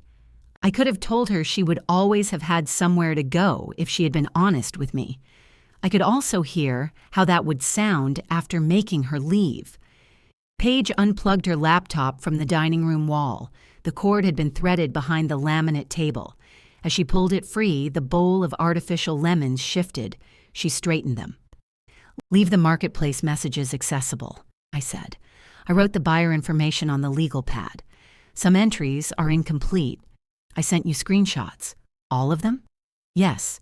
"The cash buyer?" "There are no messages." He saw the sign at the corner. "You put up signs?" 3. I took them down. "What did they say? Moving sale?" I watched her slide the laptop into her bag. "Did you tell him anything about the chest?" "No. Did he buy anything else?" "The coat rack and 2 lamps." "What kind of truck?" "Blue." "Dark blue?" "Light blue." "Dark." "Maybe navy." "Make?" "I don't know." "Cab size?" "Mara. It matters." I was taking money and helping people carry things. I didn't inventory his vehicle. "You should have recorded." Renee dropped the laundry basket. Shoes scattered across the entry floor. "Enough," she said. Paige knelt to gather them. Renee did not.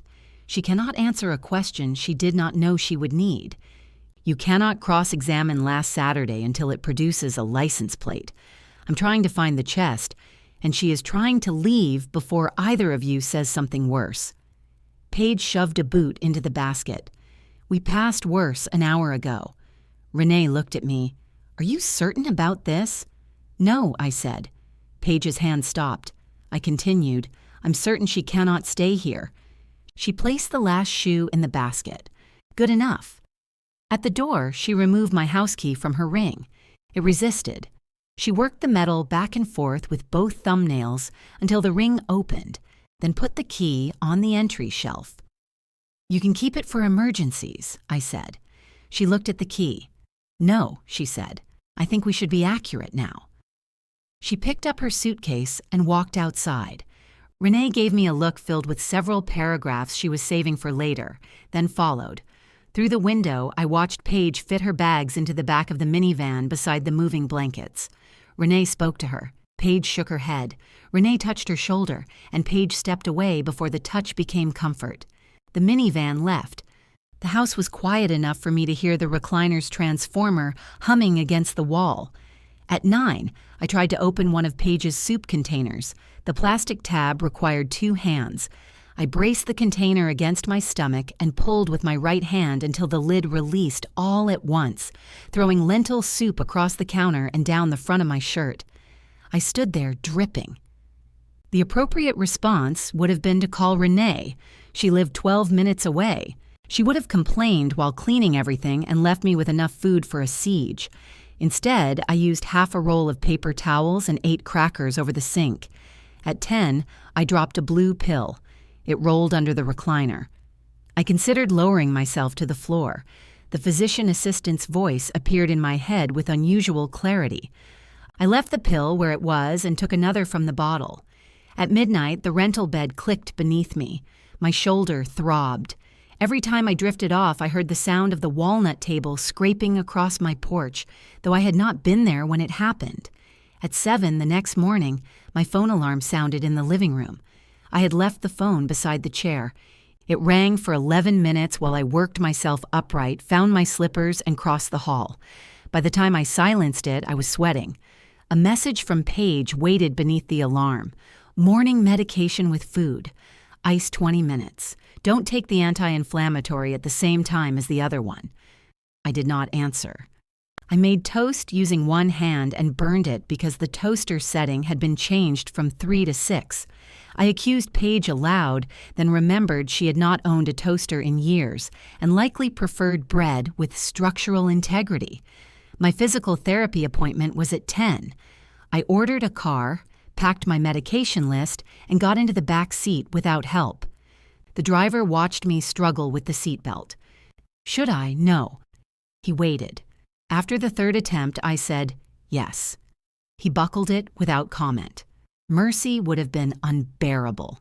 His silence was manageable. The therapist's name was Luis.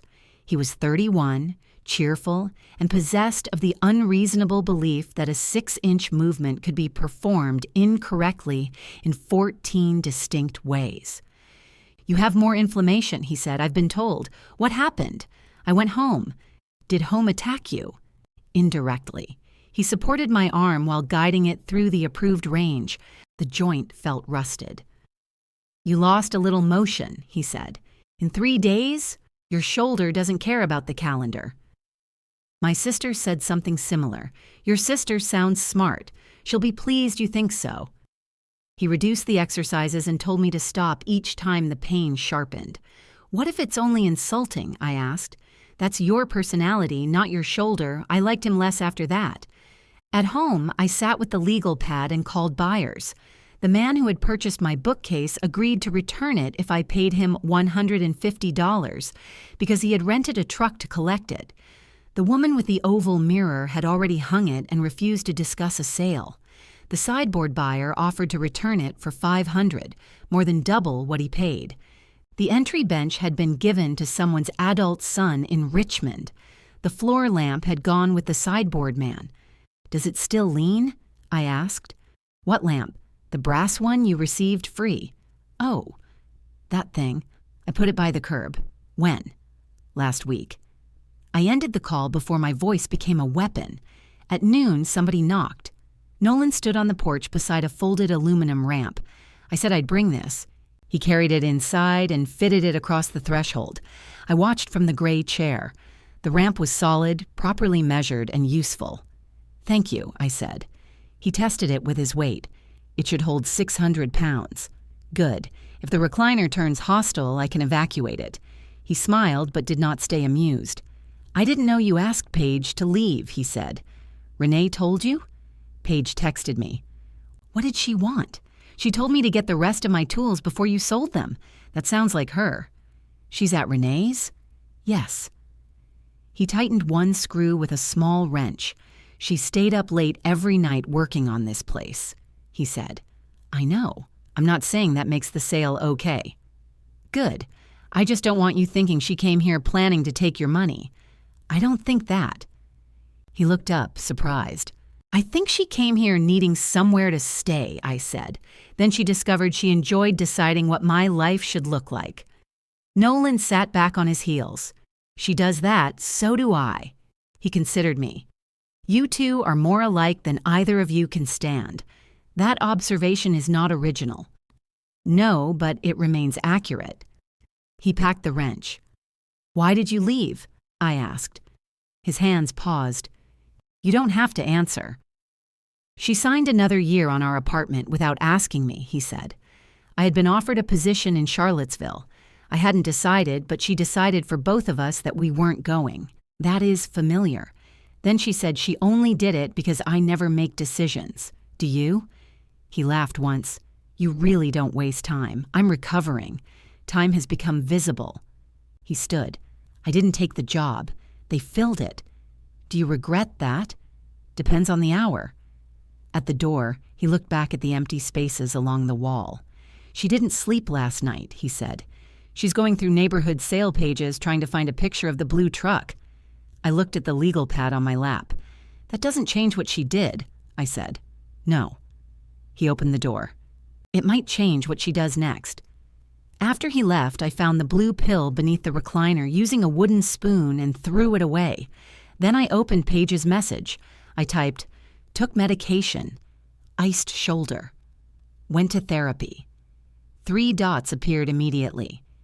You took a car? Yes. Why didn't you ask Renee? She was working. Why didn't you ask me? I looked around the pale green room. Because I asked you to leave. The dots appeared, vanished, then appeared again.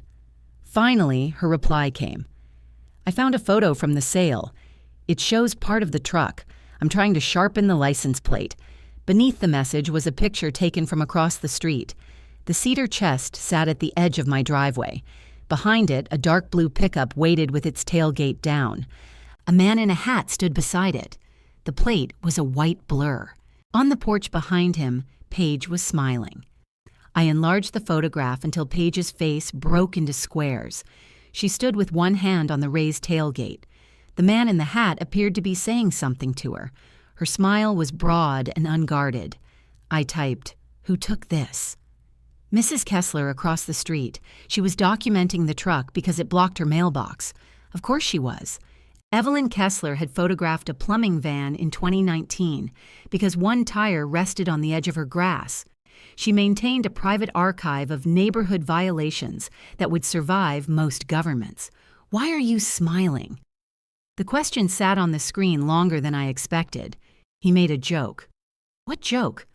I don't remember. I stared at the photograph. After another minute, Paige wrote, "I was having a good day." That answer was worse than a lie. I set the phone face down and left it there until the screen went dark. The returned bookcase arrived that afternoon, strapped to the roof of a compact sedan. The buyer, Marcus, was a broad man with a carefully shaped beard. His girlfriend drove. Neither of them had rented a truck. I looked at the sedan, then at Marcus. "You charged me $75 for truck rental. I had to arrange transportation. That is a 2016 Honda Civic. It's my girlfriend's." His girlfriend leaned across the passenger seat. "It's a 2018. Marcus had tied the bookcase with yellow rope through the open rear windows. The doors could not open. He climbed out through the window while I watched. I paid him because the bookcase was balanced above 6 lanes of potential disaster, and arguing would not put it in my house. He had drilled 2 holes through the back to attach it to his wall. "You could have used the existing brackets," I said. "I didn't see them. They're brass. I thought those were decorative." Paige would have said that people could not respect information I failed to give them.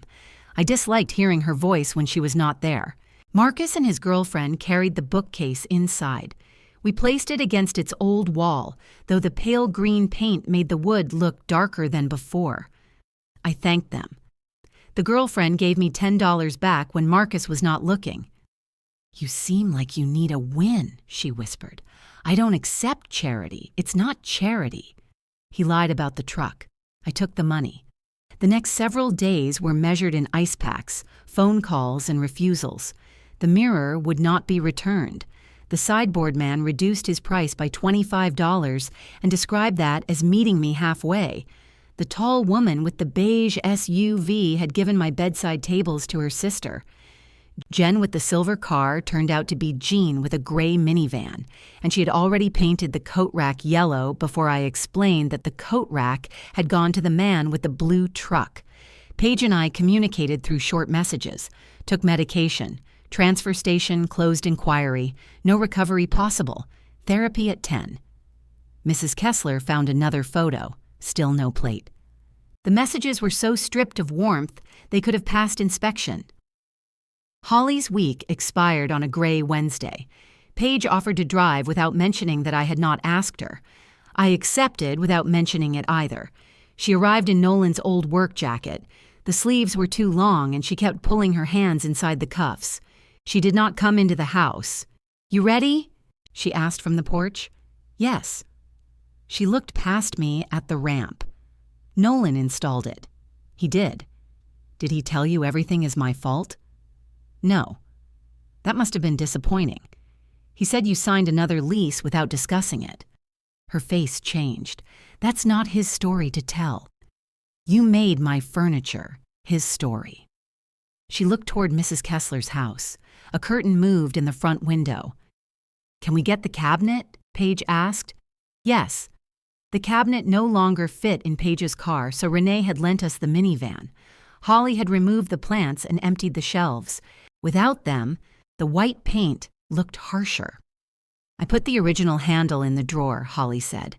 "I know you didn't ask for the black one." "Thank you," I said. She had also wrapped the corners in cardboard. Paige and Holly carried it to the minivan while I held the door and contributed instructions nobody requested. Watch the hinge. We see it, Paige said. The bottom is heavier. I know. Turn it clockwise. Mara. Holly looked between us. I'm going to pretend clockwise has meaning when moving furniture. It has meaning everywhere, I said. They loaded the cabinet on its back. Before Paige closed the van, I opened the bottom drawer. The original brass handle lay inside beside a small paper bag of screws. The blue paint remained untouched. I paid Holly $200. She counted only once. I'm glad it's going home, she said. Paige leaned against the van. You could have said that before we loaded it. I can be glad and still prefer not to lift. On the drive back, I held the photo strip in my coat pocket. We have another stop, Paige said. Where? Fairfax. I looked at her. Evan said you could see the table. When did you ask? 2 days ago. I didn't tell you to. You kept zooming in on the picture. You weren't here, Renee told me. Renee needs a hobby. She has one. It's us. I watched the highway signs pass. Evan said he wasn't selling. I know. Then why are we going?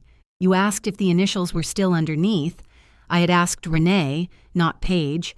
That distinction felt childish, so I kept it to myself. Evan and his wife, Kara, lived in a brick split level at the end of a street lined with bare maples. He answered the door wearing socks and an apron that said, Grill Sergeant. I looked at the apron. It was a gift, he said. From someone who dislikes you? Kara laughed from the hallway. She was the woman leaning over the table in the photograph. In person, she wore her silver hair in a long braid and had flour on one cheek. The table stood beyond them. For one confused second, my body registered it as home. The walnut grain caught the light exactly as it had in my dining room. The scorch mark remained on the front right leg, but the room around it was blue, and the chairs were red, and a ceramic bowl shaped like a cabbage sat in the center. We didn't know, Kara said. Paige told us what happened. Paige stood behind me with both hands tucked into Nolan's sleeves. Evan pulled out a chair. Do you want to sit? No, I want to see underneath. He glanced at Paige, then bent down and looked beneath the table. What am I looking for? Initials. He reached underneath with his phone and turned on the light. There's writing. A lot of it. I could not safely get onto the floor, so Evan crawled under the table and began taking pictures. He emerged with dust on his apron. The first photograph showed the letters JM beside a crooked star. Joe had carved those with a pocket knife while accusing me of buying furniture too heavy for the military to transport. There was D. Ruiz, who could repair an engine using profanity and wire. Carter. 09. The lieutenant who lost his mind at the border crossing. Vance, in handwriting that was not mine. The anatomically ambitious drawing had survived the refinishing. Kara looked over my shoulder. What is that supposed to be? A camel, I said. Paige coughed. Evan smiled. The refinisher offered to sand all that out, but we liked it. You didn't know what it was. No, we figured somebody did. He turned the table leaf over to show me the repair beneath the middle. The old wooden support had cracked. Their refinisher had added a narrow brace without cutting into any names. You fixed it properly, I said. Cost more than the table. How much? $800. Paige inhaled. Evan looked embarrassed. We knew it was walnut. Your listing price seemed low. My listing, Paige said quietly. He nodded. Right. Kara placed coffee on the table. 4 mugs, no saucers. She'd already cut slices of something with apples in it. We have dinner here every Sunday, she said. Just friends. Whoever can come. The picture had 6 people, I said. Sometimes it's 4. Once it was 11, but that was a mistake. There's always one person who brings someone without warning, Evan said. The problem wasn't the person. The problem was the chair. They began telling me how the repaired center held, how the leaf stuck in damp weather, how one leg marked their floor until they added a felt pad. They knew the table differently. That should have made them thieves in my mind. It did not. They had paid what Paige asked and spent more to preserve it than she had received. Their hands rested on the wood without apology. Kara pushed a mug toward me. Paige said it came from overseas. It did. "Germany?" she asked. "Near my last posting." Paige sat across from me. For once, she did not pretend she knew the answer. I told them about the carpenter closing his shop. I told them Joe called it my 800-pound souvenir. I described the platoon's final dinner around it, though not what we were leaving or why none of us had appetite. I pointed to each carved name on Evan's phone and said who had made it. Paige listened with her hands around the untouched coffee. When I finished, Kara said, "You should have it back." Evan looked at her. She looked at him. Something passed between them. "We can return it," he said. "We'd need the purchase price and the refinishing cost. Not because we're trying to profit, we just can't lose that much." "That's $1,150, Paige said. "Yes." "I'll pay it," she said. All three of us looked at her. She swallowed. "Not today. But I can repay it in installments, and you can keep the table until—" "No," I said. Her face tightened. "You want it back?" "I do." "Then let me fix one thing. You don't have a job. I can get one. That money goes toward what you already owe. This is what I owe. No, this is a table." The words surprised me. Kara sat very still. I put my right hand flat on the walnut. It was warm from the coffee mugs. "I'm not deciding today," I said. Evan nodded. Paige looked at me. Why not? Because the table looked used, because somebody had repaired its weak center, because 6 adults would sit around it on Sunday and complain about one another and bring the wrong chairs, because I had spent a week treating recovery like the reversal of movement, as if every object returned could push time back through my front door. "I need to know what I'm buying," I said. On the drive home, the white cabinet rattled behind us. Paige kept her eyes on the road. After several miles, she said, "I didn't know about the names." "I know." "You never showed me." "No." "Why?" I looked at her profile. I thought there would be time. She nodded once. Neither of us said how much time had already been sold. The cabinet rattled harder when Paige turned onto my street. "You didn't secure the drawer," I said. "I did. It's moving. The entire cabinet is moving." "That is not reassuring. You told me clockwise. That was before loading." She pulled into the driveway and shut off the engine. Neither of us had considered how 2 women, one with an unusable arm, would get a solid wood cabinet out of a minivan. Paige opened the back. "It's not that heavy," she said. "It took you and Holly to load it. Holly was helping. That is generally why 2 people lift something. I can slide it." "Across what?" "The moving blanket. The blanket is under it." "Yes, Mara, that is how sliding works." She gripped the cabinet's lower edge. I stood nearby with my sling, providing no physical assistance and a great deal of supervision. "Don't drag it over the bumper." "I'm not. The hinge is catching. I see it. You're bending from your back." She straightened and glared at me. "Would you like me to throw it into the yard?" That would contradict the purpose of retrieving it. A voice behind us said, "I'll take the other end." Nolan crossed the street from his truck. He wore work boots and a reflective jacket, and he looked tired enough to have been summoned by guilt. Paige released the cabinet. "What are you doing here? Renee told me you were picking it up." "Aunt Renee needs a hobby," both Paige and I said. We looked at each other. Nolan smiled before deciding it was unsafe. He and Paige carried the cabinet inside. I directed them toward its old position beside the living room entrance, but the returned bookcase now narrowed the walkway. "It can't go there," Paige said. "It was there for 19 years, and now you need more clearance. I can walk around a cabinet. Today, maybe." Nolan lowered his end. "We can put it against the dining room wall." "No," Paige and I said together. He stepped back. "I'm going to wait outside until your command structure stabilizes." Paige studied the room. Then she moved one of the cigar-scented armchairs 6 inches toward the window. "Put the cabinet here," she said. "That separates the chairs."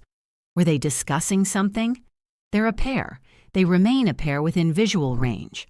She was right. The new position left a wide path from the recliner to the bathroom and kept the cabinet in the living room. I disliked the change for the time it took Nolan to reposition it. "There," he said. The cabinet's white exterior looked wrong beside my dark bookcase. Paige opened the bottom drawer, revealing the old blue. Nolan leaned closer. "That color's familiar." "It matched my apartment," Paige said. "You had a wall that color? My whole living room. It was intense. It was joyful. It made everyone look seasick." Paige ignored him. She touched the drawer edge. "Why did you mix it?" she asked me. I could have said I liked it again. The lie was available, polished from prior use. "Because you stopped answering my calls," I said. Her hand went still. "I had one picture of you in that apartment. The blue wall was behind you. I bought the cabinet unfinished, and the base store didn't carry anything close, so I mixed two paints. You painted a cabinet because I wouldn't call you? I painted a cabinet because I missed you." Nolan turned toward the front door. "I'll get my tools from the truck," he said, though he had brought no tools inside. Paige looked into the blue drawer. "I thought you were mad." I was also mad. "You kept sending me messages about my lease. You were living with a man who answered your phone. That happened once, 3 times. He was jealous. He was controlling. I know that now. I knew it then. That didn't make it easier to hear. No." She ran her thumb over a faded groove in the paint. "Why didn't you tell me this before?" she asked. "I thought the cabinet made it obvious." "To whom?" I looked at the white exterior, the black replacement hardware, the scraps of patterned paper Holly had left on the shelves. Apparently, no one. Nolan returned with a screwdriver and changed the handle back to the original brass one. Paige held the screws. They worked without touching each other. When he finished, he left without asking whether she wanted to speak privately. Paige watched his truck pull away. "He has a new apartment," she said. I didn't ask. He told Renee. Renee broadcasts on several frequencies. He asked if I wanted the green couch. "Do you?" "No. It's ugly. You chose it. I was 29, as opposed to now, when your taste is represented by artificial fruit." She almost laughed. Then she picked up her coat. I should go. I wanted to ask her to stay for coffee. The desire felt inconvenient, which was how I recognized it as genuine. Instead, I said, "The transfer station inquiry?" "Closed. They sent an automated email." "Of course. I'm still looking for the chest." "I know." She glanced at me. "How?" "Nolan told me." "He should stop talking about me." "You should stop recruiting people into your decisions if you don't want them to have information. That sounds like something you practiced. It came naturally." She put on her coat. "Thank you for driving," I said. "You paid for the cabinet. You paid for the gas." "I used Renee's." "Then thank Renee." "I already did." Our exchanges remained safer when gratitude had an invoice. My shoulder improved slowly after that. Luis allowed me to resume strengthening work with a yellow resistance band, so weak it looked embarrassed to be medical equipment.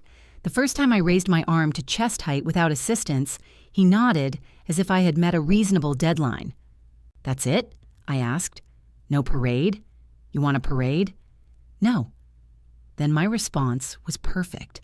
At home, I learned to open soup containers by wedging them beneath a silicone mat. I moved the medication alarms to my phone. I hired a driver for appointments and stopped pretending the expense insulted me. Renee visited every other evening, usually with food and always with information I had not requested. "Paige got work at a print shop," she said while arranging groceries in my refrigerator. "She had a design contract. The contract ended." "I know. She's doing layout and production." "Early shift." "Good. She sent you $100. I saw. The payment note read, "First installment." No heart, no joke, no apology. "She's sleeping badly," Renee said. "That appears to be going around. She spends nights searching local resale pages." She told me. "No, she didn't." "Then Nolan did." Renee turned. "You're speaking to Nolan?" "He installed the ramp. That was weeks ago. He called to ask whether Paige had changed her mailing address. What did you tell him?" to ask Paige. Renee looked disappointed by my restraint. The sideboard man called again and offered to return both the sideboard and my father's lamp for $450. He had not put the lamp by the curb after all. He claimed he had confused it with another lamp, though I suspected he had discovered desperation could be itemized. I declined. The decision startled him. It startled me, too. I stopped pursuing the bedside tables. I told Jean to enjoy the coat rack she had not actually bought. I accepted the $10 refund from Marcus's girlfriend as a pricing correction rather than charity. Then I called Evan. "I'm not taking the table back," I said. He was quiet. "Are you sure?" "No," he laughed softly, "but I'm not taking it. We could work something out. You already did. You repaired it." Kara came onto the line. "You can visit whenever you want. I'm not a relative in assisted living." That is exactly what a relative in assisted living would say. I liked her despite the elbows. "Keep the underside as it is," I said. "We will, and don't let more than 10 adults sit around it." We learned that. After the call, I waited for regret. It arrived, but it did not arrive alone. There was also relief. Paige's payments came every other Friday, $100, then $75, then $100 again.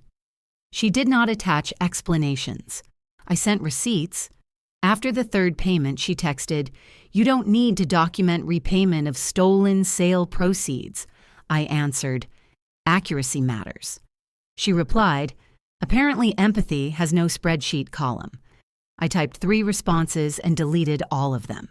Finally, I wrote, "Correct." She sent back a single artificial lemon emoji. I laughed alone in my living room. The call came while I was practicing with the resistance band. Paige's name appeared, and I let it ring twice before answering, so I would not seem as if I had been waiting. "I found the coat rack," she said. "Jean has it." "No, the one sold with the chest. It's yellow now. Everything is being painted." It was in the background of a listing from a flea market warehouse in Lorton. I put down the band. "What warehouse?"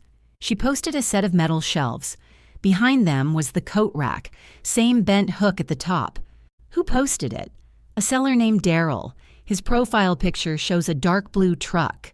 Hat? Yes. Did you message him? I asked about the shelves. Why? So he wouldn't remove anything before we got there. We? I'm outside. I went to the window. Renee's minivan sat at the curb. Paige stood beside it, phone against her ear. She wore the old army sweatshirt she had taken from my laundry room. "You have therapy," she said. "Tomorrow. Your calendar says today." My therapist changed it. "Can I verify that?" "No." She looked up at the window and saw me. "Do you want to go?" I looked at the sling I no longer needed inside the house.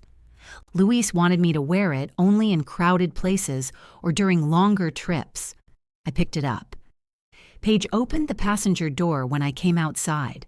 There were no moving blankets in the van. "You don't know if the chest is there," I said. "No, and if it is, we don't know if he'll sell it." "No." "You should have brought blankets. They're in the back." I checked. Gray.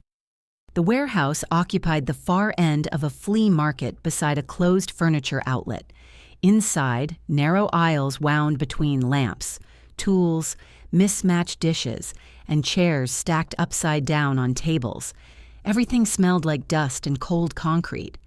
Paige moved slowly, scanning each booth. We found the yellow coat rack near a row of metal shelves. A white tag hung from its bent hook. $40. Beside it stood one of my lamps. I reached for Paige's arm. Then I saw the cedar chest beneath a pile of folded rugs. Its lid was scratched. One corner had split where someone had dragged it. A fluorescent price sticker covered the place where Joe had burned her initials into the wood. Paige stopped breathing. I did not. I had spent weeks practicing. The price sticker said $475. Paige saw it at the same time I did.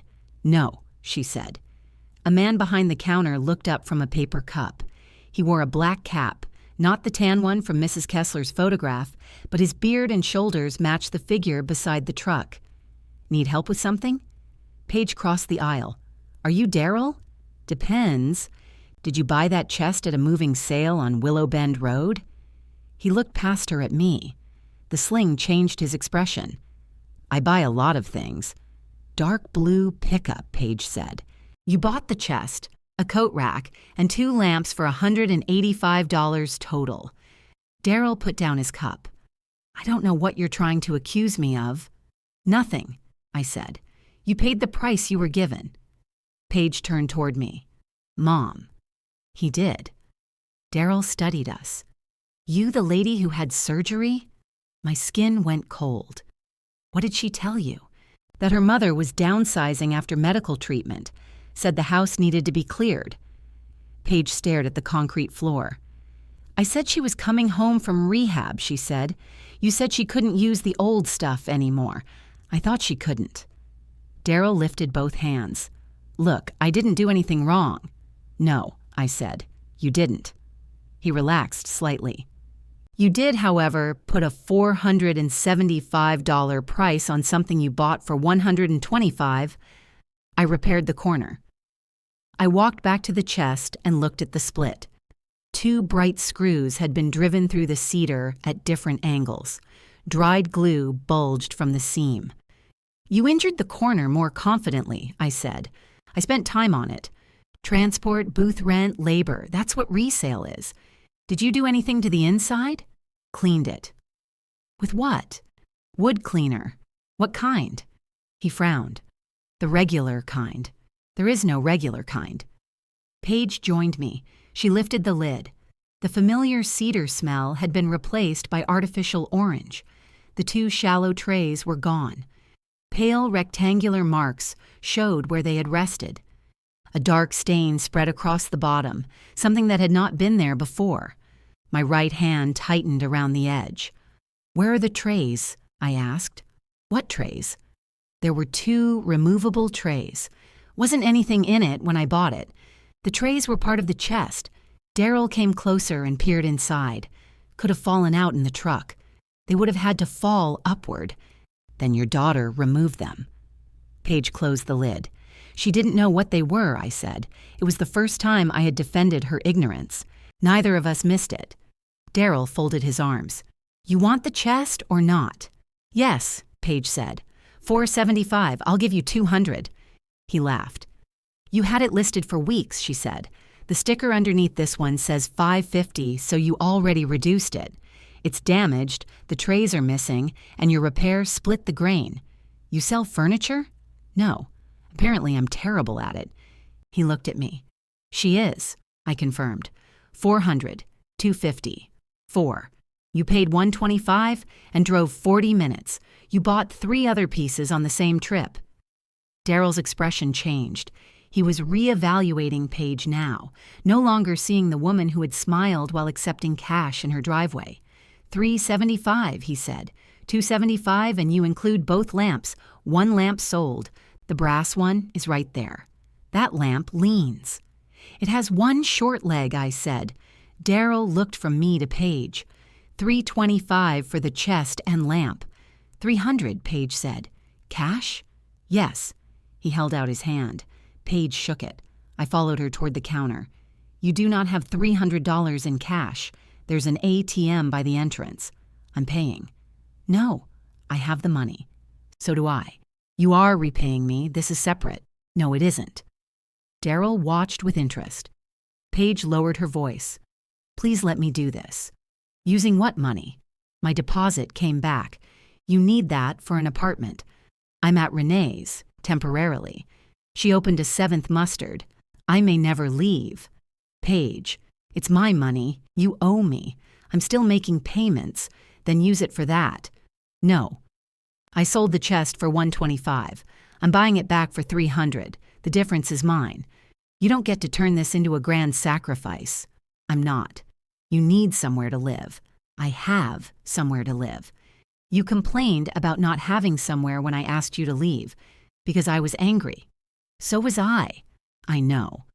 The phrase did not irritate me this time. She continued, I'm not asking you to let me move back in. I'm not asking you to forgive me. I'm buying back something I had no right to sell. And if I tell you not to... Her chin lifted. For a moment, I saw the old reflex, the decision already made, the objection converted into proof that only she could act. Then she stopped. "If you tell me you don't want the chest," she said, "I won't buy it. I want it. Then let me pay." That is not the same question. No, it's the answer I have. I could have taken control of the transaction. I could have made the arithmetic cleaner and called it prudence. Instead, I said, "Get a receipt." Daryl muttered something about family under his breath. I looked at him. "Would you like to participate?" "No, ma'am." "Then print the receipt." The warehouse offered delivery for $80. Paige negotiated that to $40 because Daryl's truck was already going toward our neighborhood the next morning. She made him write cedar chest and brass lamp, paid in full. She photographed the receipt and sent me a copy. Accuracy mattered. Before we left, I opened the chest once more and ran my fingers along the inside edges. Nothing was caught beneath the hinges. No folded paper hid in the bottom seam. Joe's letter was not waiting for me because the story had become difficult enough. Paige stood beside me. "Did it say something important?" she asked. "Yes." "What, not here?" She nodded. We carried the brass lamp to the minivan. Its base had acquired a dent and the shade was gone. "It still leans," Paige said. "It has one short leg. You've mentioned. People keep misdiagnosing it." She wrapped it in a gray moving blanket. The next morning, Daryl arrived at 9:15 with the chest strapped upright in the back of his dark blue truck. He did not wear a hat. Paige had arrived at 8:40. Neither of us commented on her being early. Daryl and another man carried the chest into the garage because I did not want his version of careful anywhere near my floors. When he drove away, Paige and I stood looking at it beneath the fluorescent light. The fluorescent sticker did not peel cleanly from the lid. It left bright orange paper over Joe's burned initials. "Don't scrape it," I said. "I wasn't going to. You were reaching for my phone." She took a picture of the damage. The split corner was worse in daylight. One screw had pierced the side and emerged inside at a slight angle. Daryl had sanded part of the front too aggressively, leaving a pale oval in the aged wood. "I can find a furniture restorer," Paige said. "No, he damaged the corner. We can repair it." She looked at my left arm. I could raise it to shoulder level now, but had not lifted anything heavier than a small bag of groceries. "You can supervise," she said. "Supervision is labor." "Of course." We started with the sticker. Paige softened the adhesive with oil and worked the paper loose using the edge of an old plastic card. It took 40 minutes. Joe's initials appeared slowly. JB, burned into the cedar with the tip of a soldering iron. The J leaned backward. Joe had been impatient and left-handed and refused to draw guidelines. Paige sat on the garage floor with her legs crossed. "She built the whole thing? Most of it." "What did you do?" "Held boards and criticized measurements. So your current role has precedent." She said something similar. I found the old gray tool case on a shelf. The hinges squealed when I opened it. The sight of the tools made my hand ache with remembered competence. Chisels, a block plane, clamps, sanding pads. Everything had a place, not because order prevented pain, because it made the next movement possible. Paige removed Daryl's screws. The corner opened immediately. "No glue inside the joint," she said. He glued the surface. "That seems stupid." It was quick. "Same thing." "No." She glanced at me. "Quick becomes stupid when you pretend it's permanent," I said. We cleaned out the dried glue and aligned the split. Paige tightened the clamp one turn at a time while I watched the grain close. "Stop," I said. "There's still a gap. Wood needs room." "For what?" "To move." She sat back on her heels. The sentence remained between us. We worked until my shoulder began to burn. Paige noticed before I admitted it. "That's enough. We need to sand the lid. The lid will be here tomorrow." "So will I." She said it casually, then seemed to hear herself. "If that's okay," she added. "Yes." She packed the tools. I went inside for water. When I returned, Paige stood at the garage shelves holding one of the cedar trays. I stopped. It had been tucked upright behind a folded tarp, dusty but intact. "I must have put it here when I was sorting," she said. "Where's the other one?" We searched every shelf, opened every cardboard box, and checked behind the lawnmower. The second tray was gone. Paige brought the recovered tray to the chest and lowered it onto the rails. It fit. Inside lay a thin brown maintenance folder. Neither of us moved. Paige looked at me. "I didn't put that there." I opened the folder with my right hand. It contained 2 vehicle inspection sheets, a receipt for upholstery fabric, and a photograph of Joe asleep in one of the armchairs before we reupholstered it. Her mouth was open. One sock had a hole in the heel. There was no letter. Paige let out a breath I had not realized she was holding. "I'm sorry," she said. "Not for the chest, not for the furniture, not for everything, because everything makes apology meaningless. For the letter." "I know," I said. She sat on the edge of the workbench. "What did Joe write?" I looked at the photograph. "She was moving to Arizona," I said. "She had rented a place she hadn't seen. She was afraid she'd made a mistake." "Joe was afraid?" "Often. You never described her that way. She didn't advertise it, neither do you." I ignored that. She wrote that she had spent her whole life being good in emergencies and had no idea how to live when nothing was on fire. She asked me to visit, said there was room for me if retirement felt too quiet. "Did you go?" "She died before she moved." Paige looked down at her hands. What else did the letter say? I remembered Joe's slanted writing, a coffee stain at the fold, the last line crowded against the edge because she had misjudged the page. She said she stole my good coffee mug. Paige smiled faintly. She said I should stop saving every decent thing for later. The smile disappeared. I put the photograph back in the folder. "I remembered the sentence," I said. "I wanted the paper." "I know. No. Listen." She did. "The fact that I remember it does not replace what you threw away. I understand. But the fact that it's gone doesn't mean I have to stop saying what was on it." Paige looked at me. I handed her the photograph of Joe. "She snored," I said. Paige studied Joe sleeping in the chair. "You said she told me you snored. She lied. Was she good at lying?" "Terrible." "Then I believe her." I laughed before I could stop myself. Paige smiled, but carefully. The clamp on the cedar corner gave a small wooden creak as the split settled back into place. The clamp stayed in place for 2 days. Every few hours, I went into the garage and checked the corner. I did not touch it. I simply looked at the thin, dark line where the split had closed and confirmed that nothing had moved while I was absent. Paige came after her early shifts at the print shop. The first afternoon, she stood beside the chest and asked, "Do you want me to take the clamp off? It needs another night. You said 48 hours. The garage is cold. All right." She did not reach for it. The next afternoon, she asked again. I tested the joint, then showed her how to loosen the clamp slowly so the wood did not take the full pressure at once. "Half a turn," I said. She turned it a quarter. "More." "You said slowly." "Slowly does not mean ceremonially." She gave it another quarter turn. The corner held. We sanded the lid by hand. Paige wanted to use an electric sander, but the scars ran across the grain, and power would have removed too much good wood while chasing damage that could not be erased. "Use the flat of your hand," I told her. "Let the paper follow the surface. It's taking forever. It has been 8 minutes. I can still feel the scratches. You'll feel some of them when we're done." She stopped sanding. "I thought we were fixing it." "We are. By leaving damage? By not causing more to hide it." She looked at me. "I'm discussing wood," I said. "Coward." She resumed sanding. The missing tray did not return. Paige searched the garage twice more and called Daryl, who denied seeing it with enough offense to suggest he had thrown it away.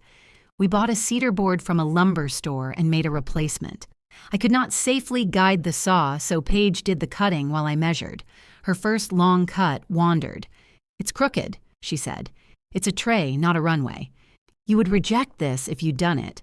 If I'd done it, it wouldn't be crooked." She stared at me. That was humor. No, that was a cry for help. We trimmed the edge and tried again. The finished tray fit, though one corner had a gap the width of a dime. Paige offered to fill it. "Leave it," I said. "It's visibly wrong. So is the chest. So are you. Now you recognize humor." She wrote the date beneath the tray in pencil. Then, after a moment, she added her initials beside it. She looked at me before setting the pencil down. I nodded. While we worked, I told her about Joe. Not everything. Some stories belonged to people who had not agreed to become lessons. But I told Paige how Joe had acquired the armchairs from a condemned billet by filling out 3 forms nobody thought to question. I told her about the winter we stripped off the ruined fabric, discovered 2 different kinds of wood underneath, and decided matching was a civilian obsession. I told her Joe had selected green piping because the brown fabric looked too responsible. "That's why I thought they were green," Paige said. "You saw what she wanted you to notice. Did you just make upholstery sound philosophical?" "No, you did." I told her how the walnut table had nearly missed shipment because its weight was entered in kilograms on one form and pounds on another. I told her Carter carved his name after 2 beers and spent the next morning insisting somebody else had done it. Paige listened without interrupting. At first, then questions came, not demands. Questions. What did Joe sound like? Why did my father's lamp lean? Why had I kept a stained receipt from a German restaurant? Why did I choose logistics? What was the worst part of coming home? That last one stopped my hand over the cedar oil. "The noise," I said. "You said it was too quiet, both." She waited. Over there, every sound could mean something.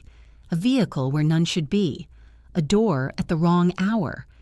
Then I came home, and everything was loud for no reason. Refrigerators, traffic, people laughing in restaurants. Me.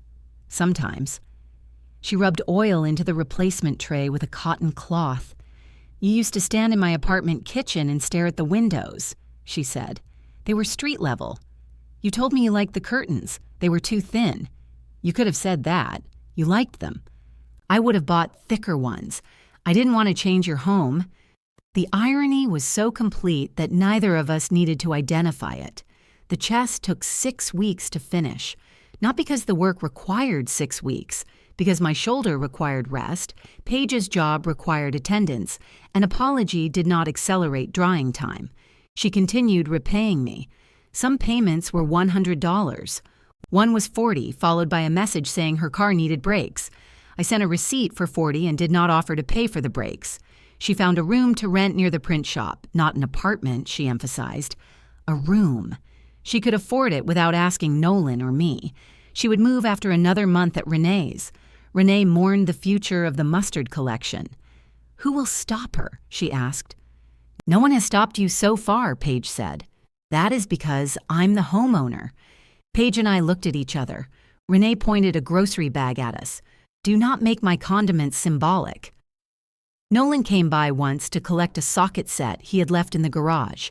He stood beside the restored chest, ran one thumb over the repaired corner, and told Paige it looked good. "Mom did the hard part," she said. "I held boards and criticized measurements," I corrected. Nolan smiled. He and Paige spoke on the porch for 20 minutes. When she came back inside, her eyes were red, but her face was calm. "Are you all right?" I asked.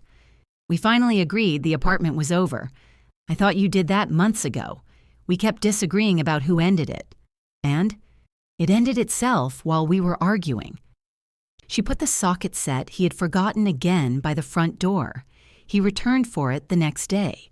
I did not ask whether that was intentional. My shoulder improved by degrees too small to respect. One morning, I reached a high shelf for a coffee mug and realized afterward that I had used my left hand. Luis released me from formal therapy with instructions to continue strengthening and avoid heroic nonsense. "That phrase is not medical," I told him. "It's in your chart now." At home, I stopped using the gray recliner's lift function. The heat remained surprisingly effective, though I activated it only when nobody was present. I kept the recliner. Paige did not comment. The white cabinet stayed white. We replaced Holly's patterned shelf paper with plain liner, but I left the black handle in the bottom drawer beside the original brass one. The blue paint inside had scratches and pale marks. I could have mixed the color again. I chose not to. The armchairs lost most of their cigar smell after weeks of baking soda, open windows, and patience. One remained slightly darker on the arm where Denise had discovered her imaginary stain. The bookcase holes were hidden against the wall. I gave the artificial lemons to Renee. She put them in a bowl on her kitchen table out of spite. The laminate table was the last object from Paige's renovation that I replaced. I did not seek another walnut table. I found a small oak table at a furniture store, plain and solid, with rounded corners and a leaf stored beneath the top. It seated 4 normally and 6 if necessary. More important, it left a clear path through the dining room. I paid full price. When the delivery men asked where to place it, I pointed to the center of the room. They set it down, removed the packaging, and left. I moved it 3 inches by myself. Then I called Paige. "The new table came," I said. "What new table?" "The one I ordered." "You ordered furniture without asking me?" "It's my house." She let the silence sit long enough to make me wonder if I had gone too far. Then she said, "That was humor." "Yes, you should mark the date. There's a tray for that." She laughed. The final repayment arrived 2 Fridays later. The amount was $113. Her note read, "Check your math before sending a receipt." I checked. She was correct. I sent the receipt. Then I transferred $580 back to her. My phone rang almost immediately. "What did you do?" she asked. "I returned the apartment payment. That was part of what I owed." "No. You owed the furniture proceeds and the costs of recovering what you sold. You paid those." "I used your money for my lease. You also spent more than that preparing the house before the sale. That doesn't make it even." "No. Then why are you returning it?" "Because I decided the bathroom alterations and the recliner were useful." "You decided?" "Yes." She was quiet. "I'm not calling the sale justified," I said. "I'm not converting it into an act of care. I am paying my share of work I kept." "Your share?" "Yes." "Not all of it?" "No. The green walls remain your responsibility. They're sage. They're old celery. That's Renee's phrase. She was right." Paige exhaled into the phone. "Thank you. You're welcome. I still owe you. Not money, I know." The answer was not a promise that everything would be repaired. It was better. It was accurate. I planned the first dinner at the new table without calling it an occasion. I invited Renee for Sunday at 5. She asked who else was coming. "Paige, did you invite her?" "I am about to. Use clear language. I know how to invite someone. You know how to issue movement orders." I ended the call. My message to Paige took 3 attempts. "Dinner Sunday at 5. I deleted it. "I'm making dinner Sunday. You may come." I deleted that too. "I would like you to have dinner here Sunday at 5, if you're free." She answered, "What should I bring?" I typed nothing. Then I changed it to bread. She brought bread from a bakery instead of deciding my kitchen required a bread machine. Renee arrived with a bottle of wine and the artificial lemons in a gift bag. "Take them back," she said. "I gave them to you." "I have suffered enough. You displayed them for 2 months. To prove a point." "What point?" "I forgot." I put the bag in the hall closet. Paige waited near the front door holding the loaf of bread against her coat. She had changed after work. Her hair was down and she wore the earrings from the photo strip, the ones I had bought before my final assignment. "I found these in a box," she said when she saw me looking. "You hated them." "I hated your taste." "Past tense?" "No." Renee carried the wine into the dining room and admired the new table loudly enough to make clear she approved of its size. Paige remained by the door. I had not offered her the key again. She had not asked. For 6 weeks she had knocked each time she came to work on the chest, even when the garage door stood open. Now she looked past me toward the table. 3 places were set. The 4th chair stood empty near the wall because I had not known whether 3 place settings was pressure or permission. Paige adjusted the bread in her arms. "Do you want me to stay?" she asked. Not can I stay.